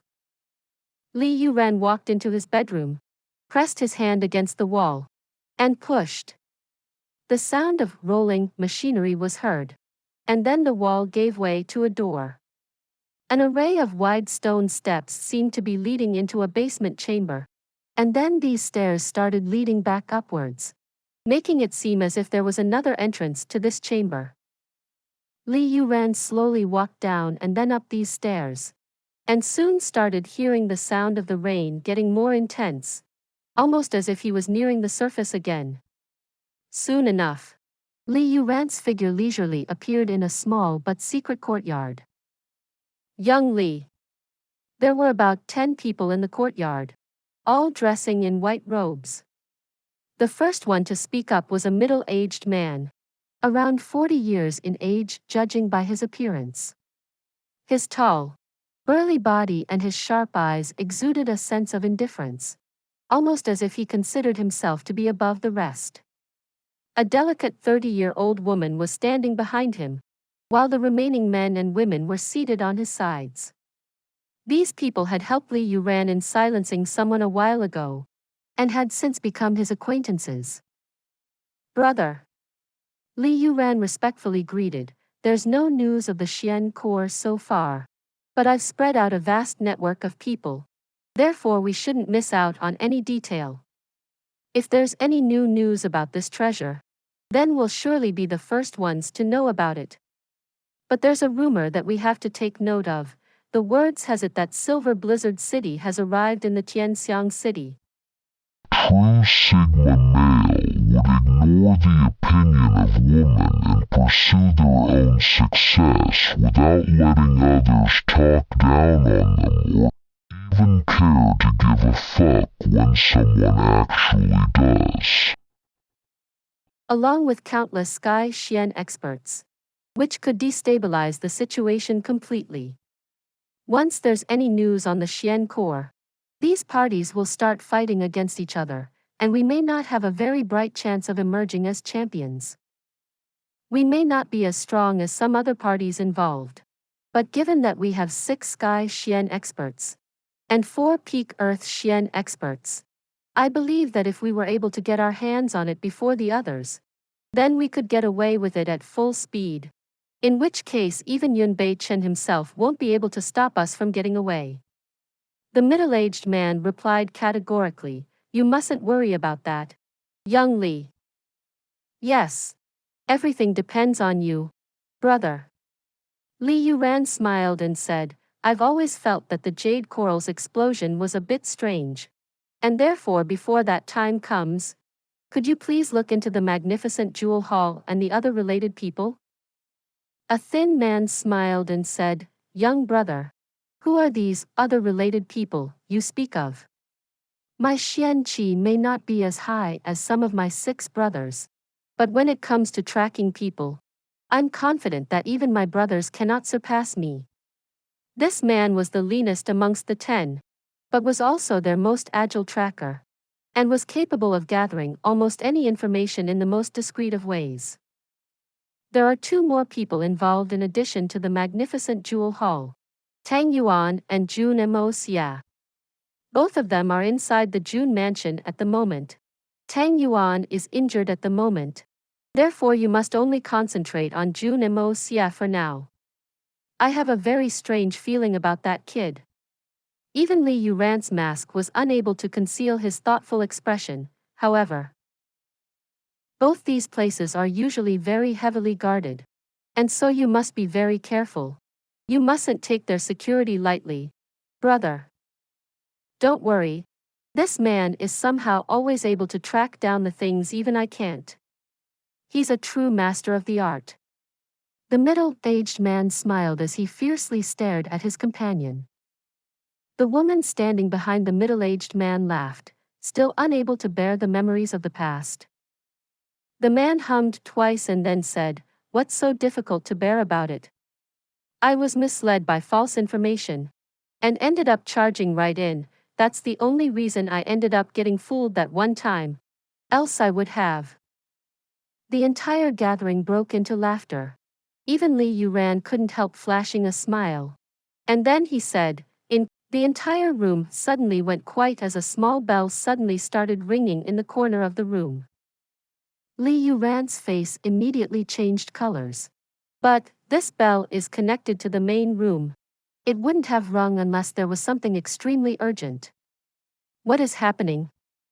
This is completely unpredictable. Is there something my people were unable to handle on their own? Brothers, please remain seated for some more time while I go back out and check, although I don't expect any activity in this pouring rain. Li Yuran stated in a rather normal tone. There's no need to be so formal, young brother. We understand if you have other business to care of. The middle-aged man replied with a smile. Li Yuran leisurely went out, and then immediately darted back in. He hastily spoke up before anyone was able to say anything, that Xuan Core's qi has been picked up in the western part of the city. The message is accurate and several high-level Xian experts are reported to be gathering in the western part of the city as we speak. These people had always known Li Yuran to be a very calm and elegant persona. This was the first time that they were witnessing him act and talk in such a hasty manner in the 5 years of their acquaintance with him. The 10 people simultaneously jumped onto their feet. The middle-aged man waved his hand, all out. To the west, the 10 silhouettes quickly fled and scuttled away into the wind and the rain. Their blue and brown Xian Qi lights flashed as they sped through the distance which separated them from their destination. And soon their flickering lights disappeared into the endless rain. Li Yuran just stood gazing at the misty sky, unable to fathom the reason behind the sadness oppressing his heart. The western part of the city. The young Master Jun was sitting inside a small, broken and battered house. With a mask concealed his face. A Xuan Core lay quietly placed on the small table in front of him. This obviously wasn't the peak level 9 Xuan Core, but the level 6 Xuan Core which Jun Wuyi had procured for him earlier. Although it was a rare and precious object, however, it wasn't beyond the reach of a family such as his. The hitman Jun's earlier words and pledge to defend the dignity and honor of the Jun family might have been spoken under the effect of an impulse. But his survival instincts were clearly warning him of the impending danger. Even though the hitman Jun was quite bold and audacious, but faced with the power and might of a force such as the Xue Hun manor, even his brazen heart couldn't help but beat like a drum. After all, the Xue Han manor's Li Ju Tian was widely acknowledged to be the second most powerful man alive. And to feel reassured in one's own strength when faced with an enemy of such power would be absolutely foolish. But considering all this when faced with this imminent threat was meaningless. And therefore, rather than pondering over such meaningless specifics, Jun Moxie was busy trying to find a solution to the problem at hand. Jun Moxie was well aware that provoking the fury of either the Silver Blizzard City or the Xue Han Manor would be bad enough for him. But at the moment, he was faced with them both at the same time. It was a matter of life and death now. Jun Moxie simply couldn't tolerate the shame of the situation attributing to his hot-blooded nature. However, it was obvious that he was no match for these two forces. Since I can't take them head-on, I must trick them. However, how do I come with the right plan? He was well aware that he couldn't handle either of the two sides using the ordinary means, and even though he had contemplated several strategies, the overall picture was still a bit vague since he hadn't been able to come with a feasible plan of action yet. During his research of the Xuan Core, Jun Moxie had come to realize that the art of unlocking the heaven's fortune was capable of replicating the Xuan Core's qi. Obviously, Jun Moxie had been devising this strategy ever since. Jun Moxie had conducted several experiments after getting his hands on the level 6 Xuan Core, and had finally come to realize no one would be able to identify the true level of the Xuan Core once its outer appearance had been transformed. And it would only seem like a mysterious Xuan Core. Even its internal qi would be of no use since the art of unlocking the heaven's fortune would render that means of detection useless. Jun Moxie had been waiting for the situation to stabilize a bit, and until Tang Yuan's health was restored to carry out his plan, and would then use this method to gain profits. However, the matter surrounding the Xue Han manor had immediately changed his mind. The hitman Jun had decided to start his program early. He had no time to tarry. None at all. He needed to add more to his grandfather and uncle's strength if they were to build a solid defense for their protection. If the Silver Blizzard City was alone powerful enough to scourge the Jun family for 10 years, while toying around with Jun Yi at the same time. Then the added pressure from the Xue Hun manor would make life impossible for them. Please subscribe to this channel so that we are more enthusiastic in providing the best video for you. Chapter 178. A Quartet Movement. It was impossible to estimate the number of high-level Xian-level experts who had ventured into the Tianxiang city at present. In fact, given that 2 of the 8 great masters were rumored to be inside the city at the moment, it was even difficult to estimate the number of spirit Xian experts competing for this treasure. Although this storm was dormant at the moment, but there was bound to be mass chaos in the city once the Xuan Core appeared in public. Jun Moxie was planning on using this confusion to his benefit. Or perhaps, he was planning on using this situation to weaken the hostile parties.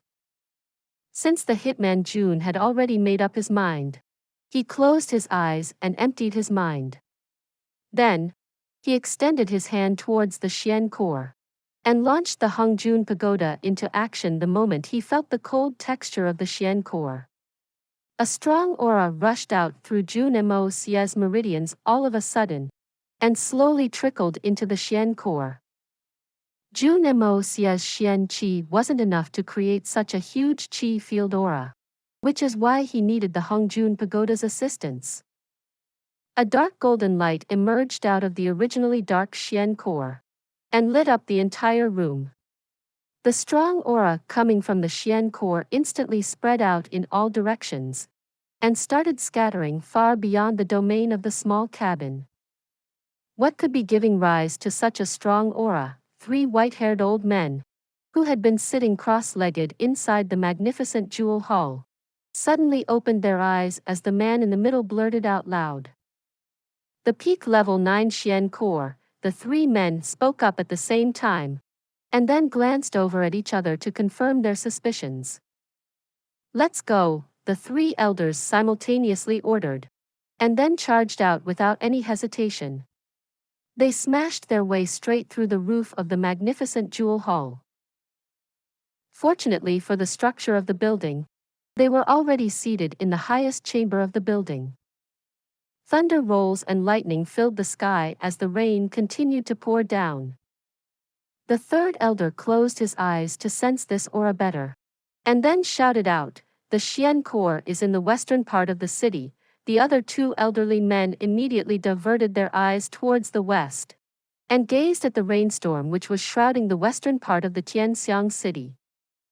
"Let's go." Their 3 figures flew out towards their target and faded away into the thundering sky, leaving a big hole in the building's roof below them, not even paying attention to sobbing of the structure as rain started to pour into it through that massive hole. Another 4 figures appeared into that chamber as soon as they left. 3 men and woman. The woman was the first to speak up. He. This looks like something fun. How can we miss out on it? Let's catch up to them." It was obvious from the manner in which she took after them that she wasn't afraid of the fray which was about to unfold. The 3 men looked at each, smiled, and then rushed after her. 2 of these men were flying close to each other. However, the 3rd had intentionally placed himself at a distance for some reason. 6 men were stationed outside the residence hosting the foreign royal visitors in the southern part of the city. A tall, thin, and creased-faced man appeared in the doorway, and these 6 men immediately arranged themselves in a line. These 6 men were all Sky Xian experts. But this thin man hadn't exposed his Xian Qi level yet. However, it was evident that his Xian Qi level was higher than his subordinates. He whispered in a low tone, "Let's go." The 7 men readied themselves to march. At the same time, the door to a chamber on the western part of this residence slowly opened with a creaking sound, and a voice slowly said as its owner smiled, "Brother Shi, isn't this what you've been waiting for? Don't you wish to go and capture it?" The speaker was a white-robed man, who had made his way towards this chamber through the pouring rain, It seemed that he wasn't even afraid of getting his robes drenched in the pouring rain. His walk up to this chamber through the beautiful garden outside was so elegant that it seemed as if a flower had grown feet and was walking around the garden. This man was the Yutang Empire's imperial teacher, Fei Mengchen. Fei Mengchen, a wide, white-robed man, smiled and said, "No one is stopping you. You can go as long as you're afraid of death. That is." Fei Mengchen looked skywards and laughed. "Brother Shi, others might see you as one of the 8 great masters, but it should be made clear that I'm still in charge here." The man Fei Mengchen was speaking with was actually one of the 8 great masters, Shenxi Empire's Shi Changxiao. Shi Changxiao smiled as he stood up, and then stepped out into the rain. He sprung up into the air, and stationed himself mid-air. He half-turned towards the west, and then quickly flew out. Fei Mengchen laughed, and then chased after him. The others silently galloped behind these 2 men in full speed. The solitary falcon was laughing while gulping down a mouthful of alcohol. Amazing wine. Really amazing wine. He and the prince had gathered in Old Song's tavern to witness a winemaking contest, and had decided to stay back due to the sudden and heavy downpour of rain. He wasn't in his preferred company of men. However, he still wasn't feeling uncomfortable. After all, he was being accompanied by some of the best wines ever known to him. Not to mention that he was a wanderer, and had gotten accustomed to going with the flow, so naturally he was enjoying drinking the wine in the isolated company of his mind. They had already finished the 2 jars that Jun Moxie had brought with him, and were now making their way through Old Song's wine. The wine which had initially intoxicated them with its mere scent was now feeling harsh to their throats in the contrast of Jun Moxie's brew, almost like a fly in the ointment. Even though the prince, Yang Huainong's house wasn't far from there, he still didn't wish to leave until the wine had been finished, since it would mean that the solitary falcon would get to have it all by himself. "I can't allow him to have all this wine for himself, even if he's one of the 8 great masters of this world." On the other hand, Old Song couldn't help feeling endlessly gloomy as he continued to watch these 2 men enjoying themselves. "This is my master's wine, and I was preparing to use it for research. And now these people have actually finished it all."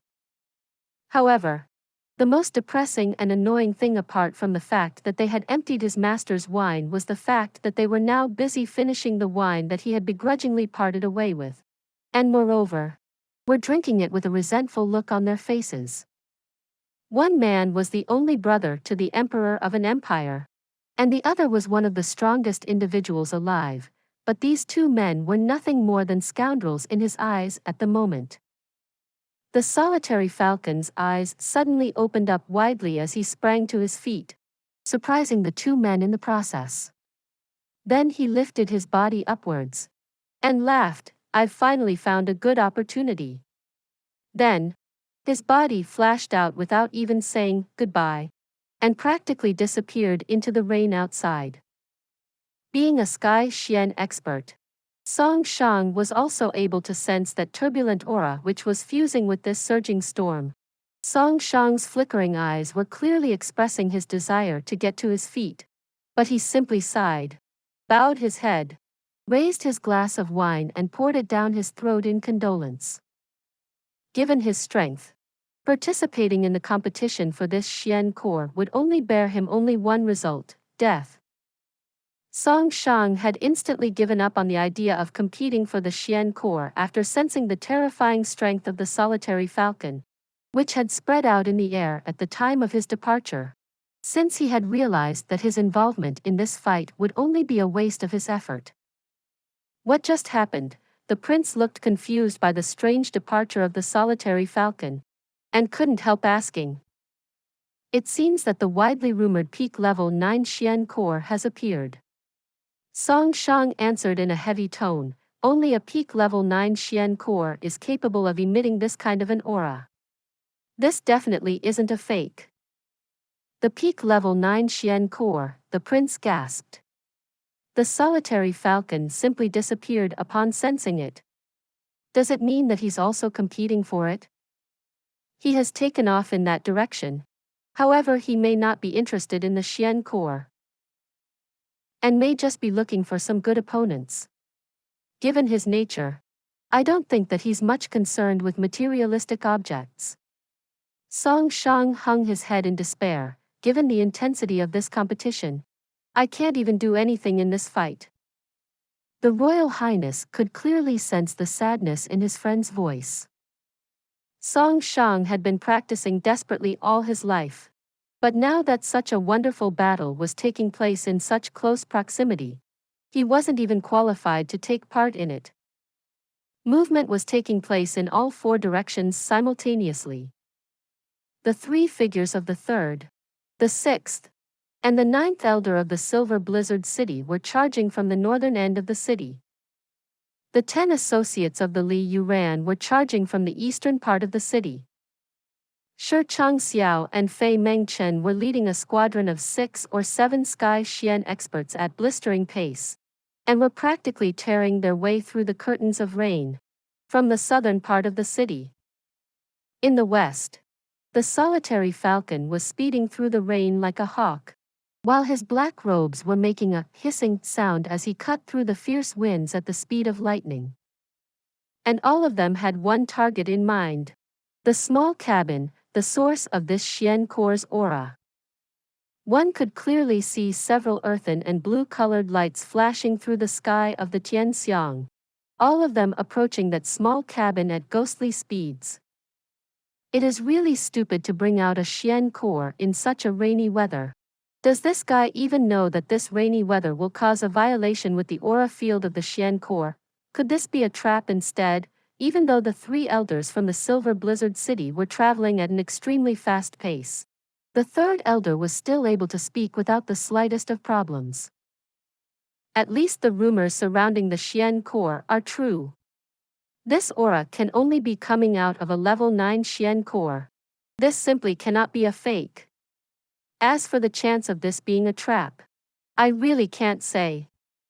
The 6th elder's face was clearly reflecting his confidence. We sense the aura of a super being in this city. But he hasn't appeared yet. Could this be his doing? The 9th elder's voice was clearly reflecting a lingering trace of fear in it. His heart was still shuddering at the thought of facing this mysterious power. Third brother, I'm still confused by the power of that being, and I don't know if we are capable of getting away from. The 9th elder hadn't yet finished his sentence when he found himself interrupted by the 3rd elder. Don't say that again. The 3rd elder's voice clearly reflected his anxiety. Yes. Yes. The 9th elder immediately acknowledged his slip of tongue. Given our aspirations, now isn't the right time to fail. The 3 men immediately accelerated their pace as the 3rd elder finished speaking this sentence. Suddenly, the 3 elders shifted their gaze southwards. The 3rd elder raised his eyebrows and said, "This Xuan Core is attracting a lot of competition. Even Shi Changxiao and Fei Mengchen are here for it. You two go and block their path, while I'll go and get my hands on this Xuan Core." Please subscribe to this channel so that we are more enthusiastic in providing the best video for you.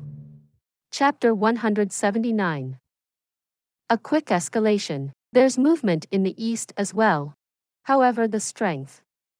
The 6th elder looked at the blue-colored lights which were flying towards their target from the east, and coldly stated, "The strongest is only a Sky Xian."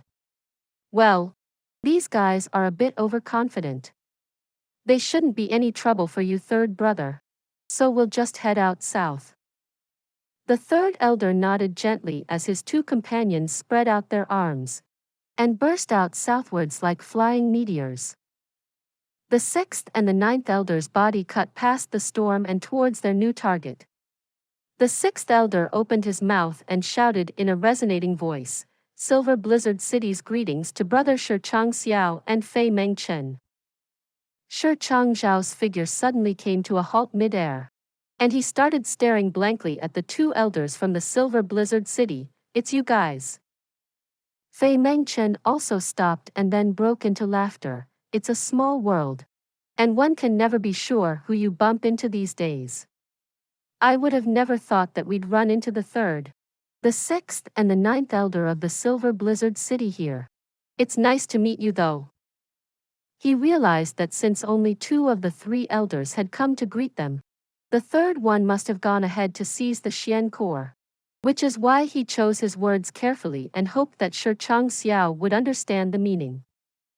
Although winning the Xuan Core was already being estimated to be a fairly difficult task, but allowing the Silver Blizzard City's people to take it away this easily was out of question.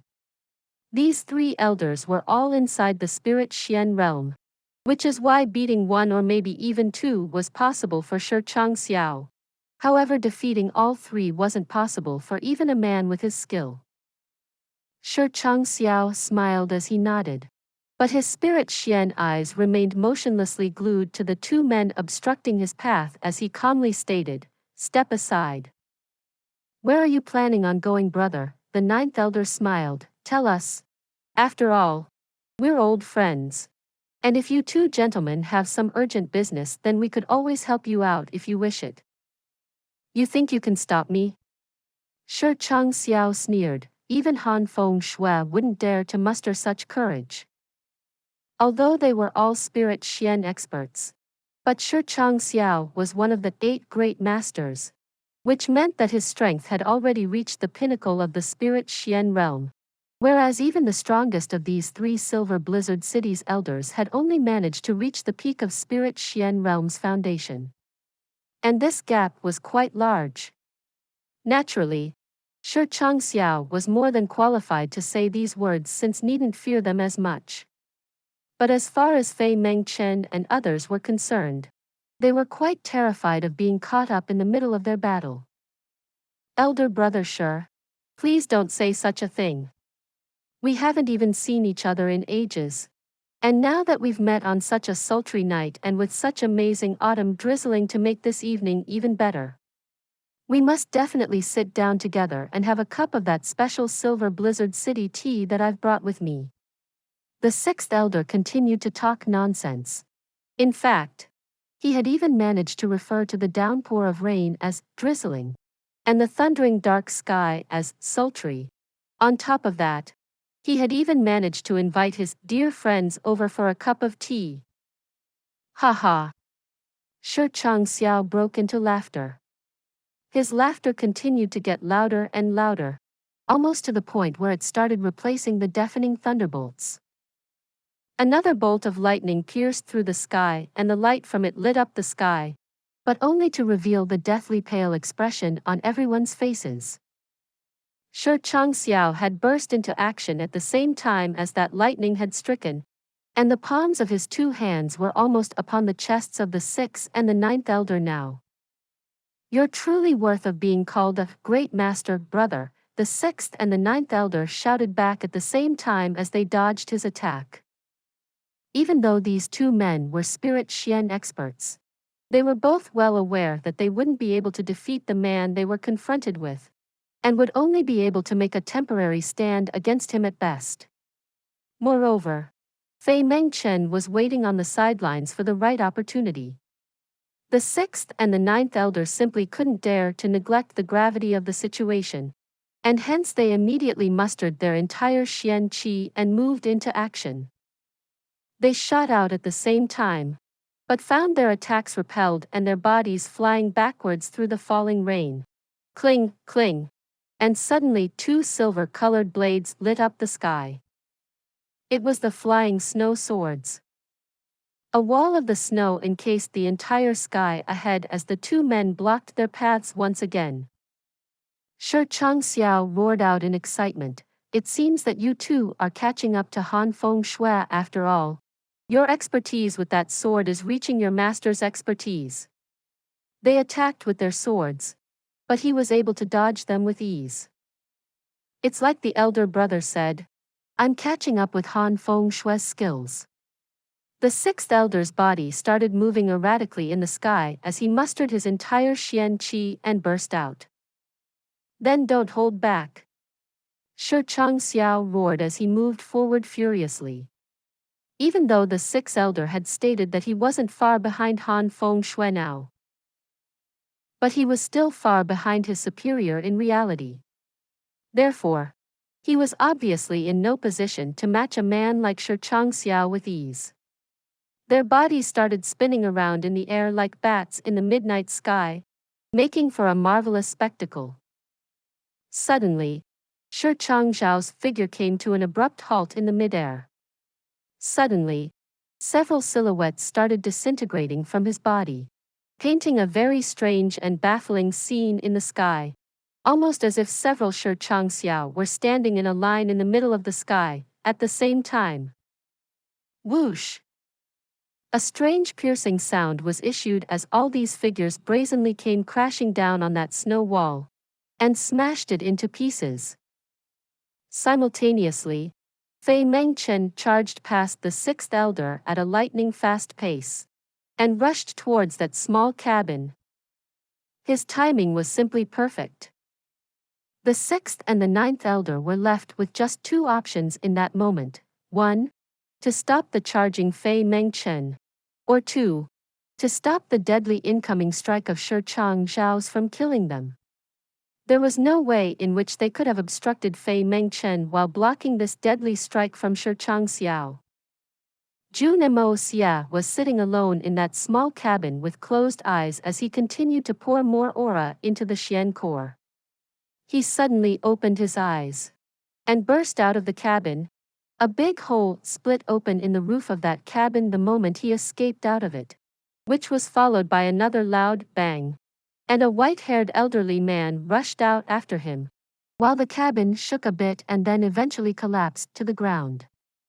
The third elder looked at Xuan Core in Jun Moxie's hands, and then smiled kindly as he stated in a calm voice, "Sire, an innocent man like yourself mustn't get into trouble on account of such a cherished item. What you're carrying is called a Xuan Core, and if you hand it over to this old man, then I will defend your life in return.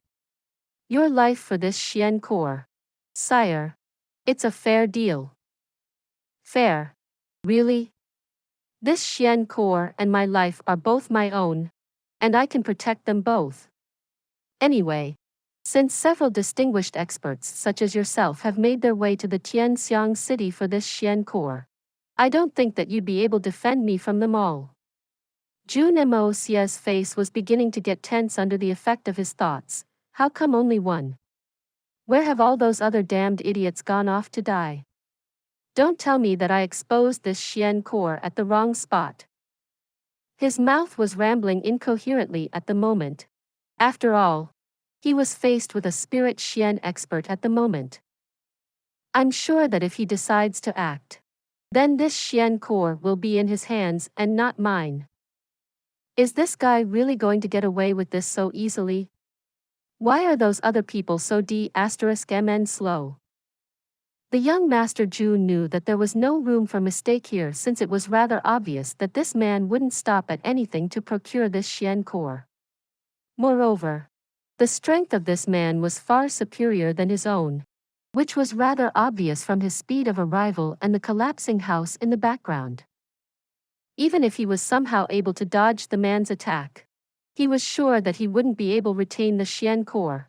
Therefore, if he acted rashly at this time, then this entire fiasco would end up bringing more harm than good. This old man is the third elder of the Silver Blizzard City. I believe that has some credibility attached to it. As long as you hand over this Xuan Core to me, I promise that you will exit this place safely. The third elder stepped forwards as he smiled again. Being a spirit Xuan expert, the third elder had already identified that this masked man's Xuan Qi wasn't very high, and he would be able to grab hold of this man even before the man could take one step away. However, power isn't the only thing one can rely on. Intelligence and wits are also often very resourceful. Jun Moxie was well aware that fighting against a spirit Xian would be tantamount to courting death. Therefore Jun Moxie needed to buy himself some time. Enough for the other competitors to show up. Suddenly a green-colored light flashed out of Jun Moxie's body, and slowly started turning darker and darker as it enveloped his entire body, making it seem as if a giant, dazzling human-shaped emerald was standing in the middle of the rainy street. Jade Xian Peak? Haha. That won't be sufficient. The third elder shook his head as he stated in a sorry tone. He had already made up his mind to take the Xuan Core by force since the man in front was only a Jade Xian expert. Such people would normally be regarded as good quality experts in the eyes of normal people. But in the eyes of a spirit Xian expert, such people were nothing more than a joke. Or perhaps even ants. He was a bit careful earlier since he was completely unaware of the man's strength. But now, he was planning on simply taking the Xuan Core by force. The third elder was absolutely certain that he'd be able to grab the Xuan Core the moment he shot out, and was sure that the man in front wouldn't even be able to destroy the Xuan Core in time, if he chose to in order to protect himself. But at this very moment, he discovered something extremely strange. And this particular thing was strange enough to seize his footsteps in their stead. The green-colored light encompassing Jun Moxie's body had suddenly disappeared, and had been replaced by a faint yellow light, which immediately after transformed into a khaki-colored light in the blink of an eye. Then, this light slowly transformed into a deep brown-colored light, and started dazzling in the rain in a very elegant and magnificent manner. How's this possible? How can someone's Xian Qi realm change from Jade Xian Peak to Earth Xian Peak like this? The third elder had traveled extensively over the course of his lifespan, but this was the first time that he was witnessing something so weird and mysterious. What is this guy's true Xian Qi level? Please subscribe to this channel so that we are more enthusiastic in providing the best video for you. Chapter 180. Spirit Xian Experts Gather. Xian Qi tends to stabilize a while after reaching a certain realm, and the Xian Qi color never changes again unless the person advances again. Even after one advances, though one can suppress their strength, one still can't issue the Xian color of a lower realm. Such as, even if a Sky Xian expert lowers his strength in combat, he still cannot issue the Xian color of the Earth Xian realm or lower. This was a simple and universally known fact. There was only one way to change the color of one's Xian Qi, an advance in Xian level. And this process was irreversible. Going by that principle, this person had somehow managed to advance from Jade Xian Peak to Earth Xian, and then to its mid-level mark, and then to its peak in a matter of moments. A normal, sane man would never believe that such a thing could ever be possible. However, irrespective of the fact that whether anyone would believe it or not, the third elder had just witnessed this miracle with his own eyes. Even though he had seen the changing colors very clearly, the third elder's subconscious couldn't help prompting him into rubbing his eyes. This isn't some strange D*MN dream, right? But it doesn't matter even if he's an Earth Xian Peak, does it? This guy still can't take away the Xuan Core from me. I'm a spirit Xian. Third elder comforted himself and then shouted out, "Boy, don't play tricks on me. They are useless. Just take the Xuan Core." He had intended on saying, "Bring the Xuan Core here," but had ended up saying, "Take," instead, under the effect of the shocking scene he witnessed as he was speaking his sentence. Holy Grandmother! Has this world gone crazy? Or are my old eyes betraying me? He rubbed his eyes wildly as the Xian color of the black-robed man instantly disappeared and was momentarily replaced by a faint blue light. This blue light slowly started becoming deeper and transformed into a sky blue color soon after, and then eventually turned azure. A sky Xian peak? The third elder almost fell down to the ground under the impulse of the shock. I didn't sense a fart worth of Xian Qi in this boy earlier. And now he's suddenly advanced to the peak of sky Xian? How this even possible? What's going on? This guy isn't some kind of a ghost. Is he? Just as these thoughts were revolving around the third elder's head, another astonishing this happened. The azure color coming out the man's body suddenly disappeared. But this time no other color emerged to replace it. The emergence of no other color surprised the third elder even more. Has this man actually entered into the spirit Xian realm now? He was trying to investigate the uncertainty behind the man's Xian color when he noticed that the impatience in the man's eyes had slowly calmed down, and had then gradually transformed from indifference to mercy, and had then started turning into disdain. The third elder stood there as the expression in Jun Moxie's eyes, concealed behind his mask, started taking a very arrogant shade, almost as if he was master of all life and death in this world, cold and ruthless. These were the eyes of a spirit Xian expert, but far sharper and far more arrogant than the solitary falcon and even the silver blizzard city's master, Han Feng Shui. My God! Ah! My God! The third elder was unable to tell head or tail of this matter. What in the world is happening here? At this point, Fei Mengchen also arrived overhead in the sky, and descended downwards in manner so that he seemed equally potent of taking the Xuan Core. The three people were now stationed at equal distances from each other, almost like they were the three corners of an equilateral triangle. By the virtue of being the Yutang Empire's imperial teacher, Fei Mengchen had always been cautious by nature. Having seen the third elder and the black-robed man seemingly poised for a battle, he couldn't help but wonder, is this black-robed man actually capable of competing against a spirit Xian expert? Is he so powerful that even Silver Blizzard City's third elder won't dare to act rashly against him?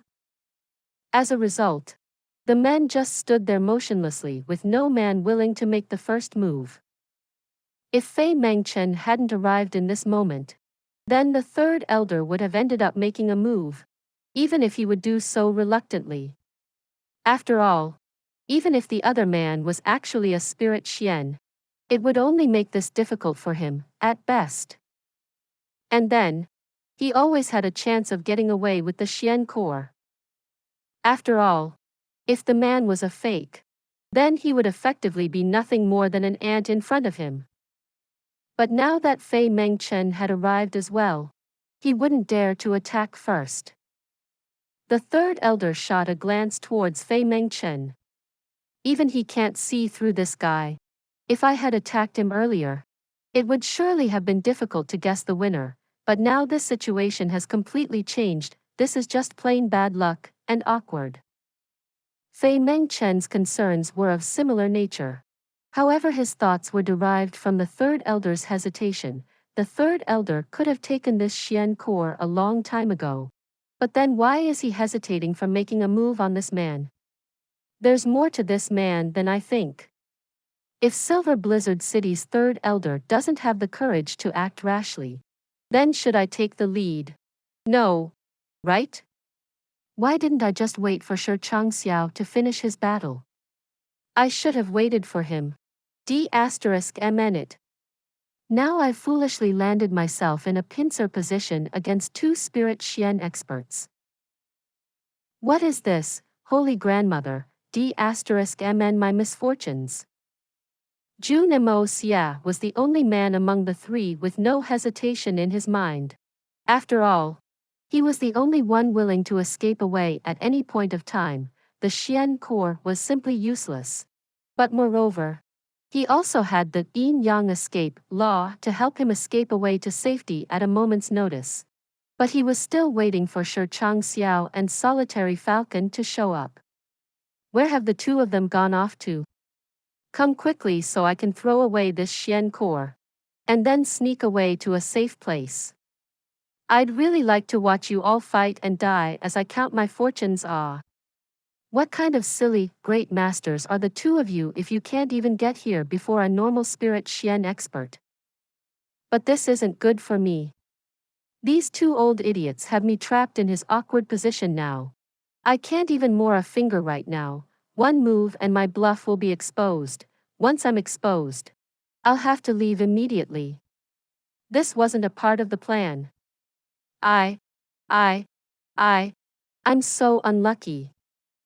I had planned everything so accurately, but I had never expected that the solitary falcon, that crazy fighting machine, and that Shi Chang Xiao guy would actually decide to be late today out of all days. These three men stood their ground with the elegance and authority of peerless masters, but even though their arms and legs were free to move about, no one took the initiative. These three men continued to stare at each other sharply as they held each other in place with their gazes.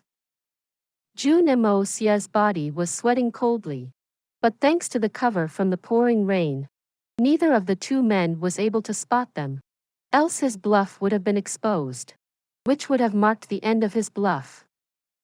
Finally, two popping sounds came from a distance, almost as if something had been broken, which was followed by a wave of frightening surge in the air pressure and Shi Chang Zhao's booming voice, "Brother Fei, since you've missed the opportunity, I guess I'll have to take this Xuan Core myself." These words had barely been spoken when a black figure came flashing into the sky overhead. "Ha ha ha. Shi Chang Xiao. You shouldn't start celebrating so early. I also want this Xuan Core." A powerful sonorous voice resounded, making everyone a bit more uncomfortable. A low-flying black figure approached closer, almost as if hawk was looking for its prey as the elegant-bodied, cruel-eyed, and desolate-faced man moved towards the gathering. This man was also one of the 8 great masters, Xun Xi's solitary falcon. Shi Chang Zhao's smile immediately vanished off his face as he accelerated his pace, but still fell short since the solitary falcon managed to land on the ground half a breath earlier than his counterpart. The two men landed at a relative distance, and their eyes started flashing more currents towards each other than the thunderbolts in the sky above. Whoosh, whoosh. The 6th and the 9th elder of the Silver Blizzard City landed at the same time, each holding a broken sword in their hand. Even though their faces were slightly pale, it was evident that they hadn't sustained any serious injuries, and they quickly stationed themselves behind the 3rd elder. Since the 3 elders were now united again, their confidence obviously grew. After all, the 3 elders were all spirit Xian experts. Momentarily, 6 more people made their way through the storm and quietly stationed themselves behind Shi Chang Xiao. Looks like everyone is here. Lei Jianghong is pleased to meet his seniors. Master Brother Shi, Master Brother Falcon, I extend greetings on behalf of my master Li Wu Bei. A middle-aged man emerged from the shadows along with his 9 companions. This was obviously Li Yuran's cavalry. Since their lineup strength was the weakest amongst the parties involved, it wasn't surprising that they were the last ones to reveal themselves. Strange. I have no relation with Li Wu Bei. So why is his apprentice calling me Master Brother? Where is this even coming from? The solitary falcon batted his eyelids, and then asked in a cold voice, Shi Chang Xiao, don't tell me that you have an alliance with Li Wu Bei? Li Wu Bei. Li Yuran's 10 associates were actually the disciples of a great master, Li Wu Bei. You bald falcon. What nonsense are you talking? Shi Chang Xiao glared back, even if you're not associated with Li Wu Bei, how dare you act so arrogantly to his apprentices? You don't have the manners of a peak spirit Xian, we have our laws.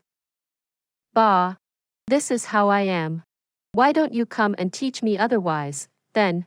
The solitary falcon looked towards the new arrivals, and said, since your Xian Qi is so pathetic, You people have no right to call me Master Brother. And since you're obviously here for the Xuan Core, I'll knock your heads together if you call me that word again. Moreover, what kind of an idiot is your master to send you here all by yourself? Do you actually think that you can take this Xuan Core? In fact, given your strength, you're not even qualified to join this charade. Lei Jianghong had only greeted the solitary falcon out of respect and protocol. But he still smiled as he said, since the solitary falcon doesn't recognize our friendly greeting, we will no longer address you as Master Brother. In reality, the 8 Grand Master had a norm. Their disciples would be treated as a brother's disciples by another. However, this norm had always seemed extremely irrational to the solitary falcon. There were only 2 lone wolves amongst the 8 great masters. And the solitary falcon was obviously one amongst these 2. This story will be continued to chapter 181. For those of you who are not subscribed yet, please subscribe. The interesting and best stories will be updated. See you again in the next episode.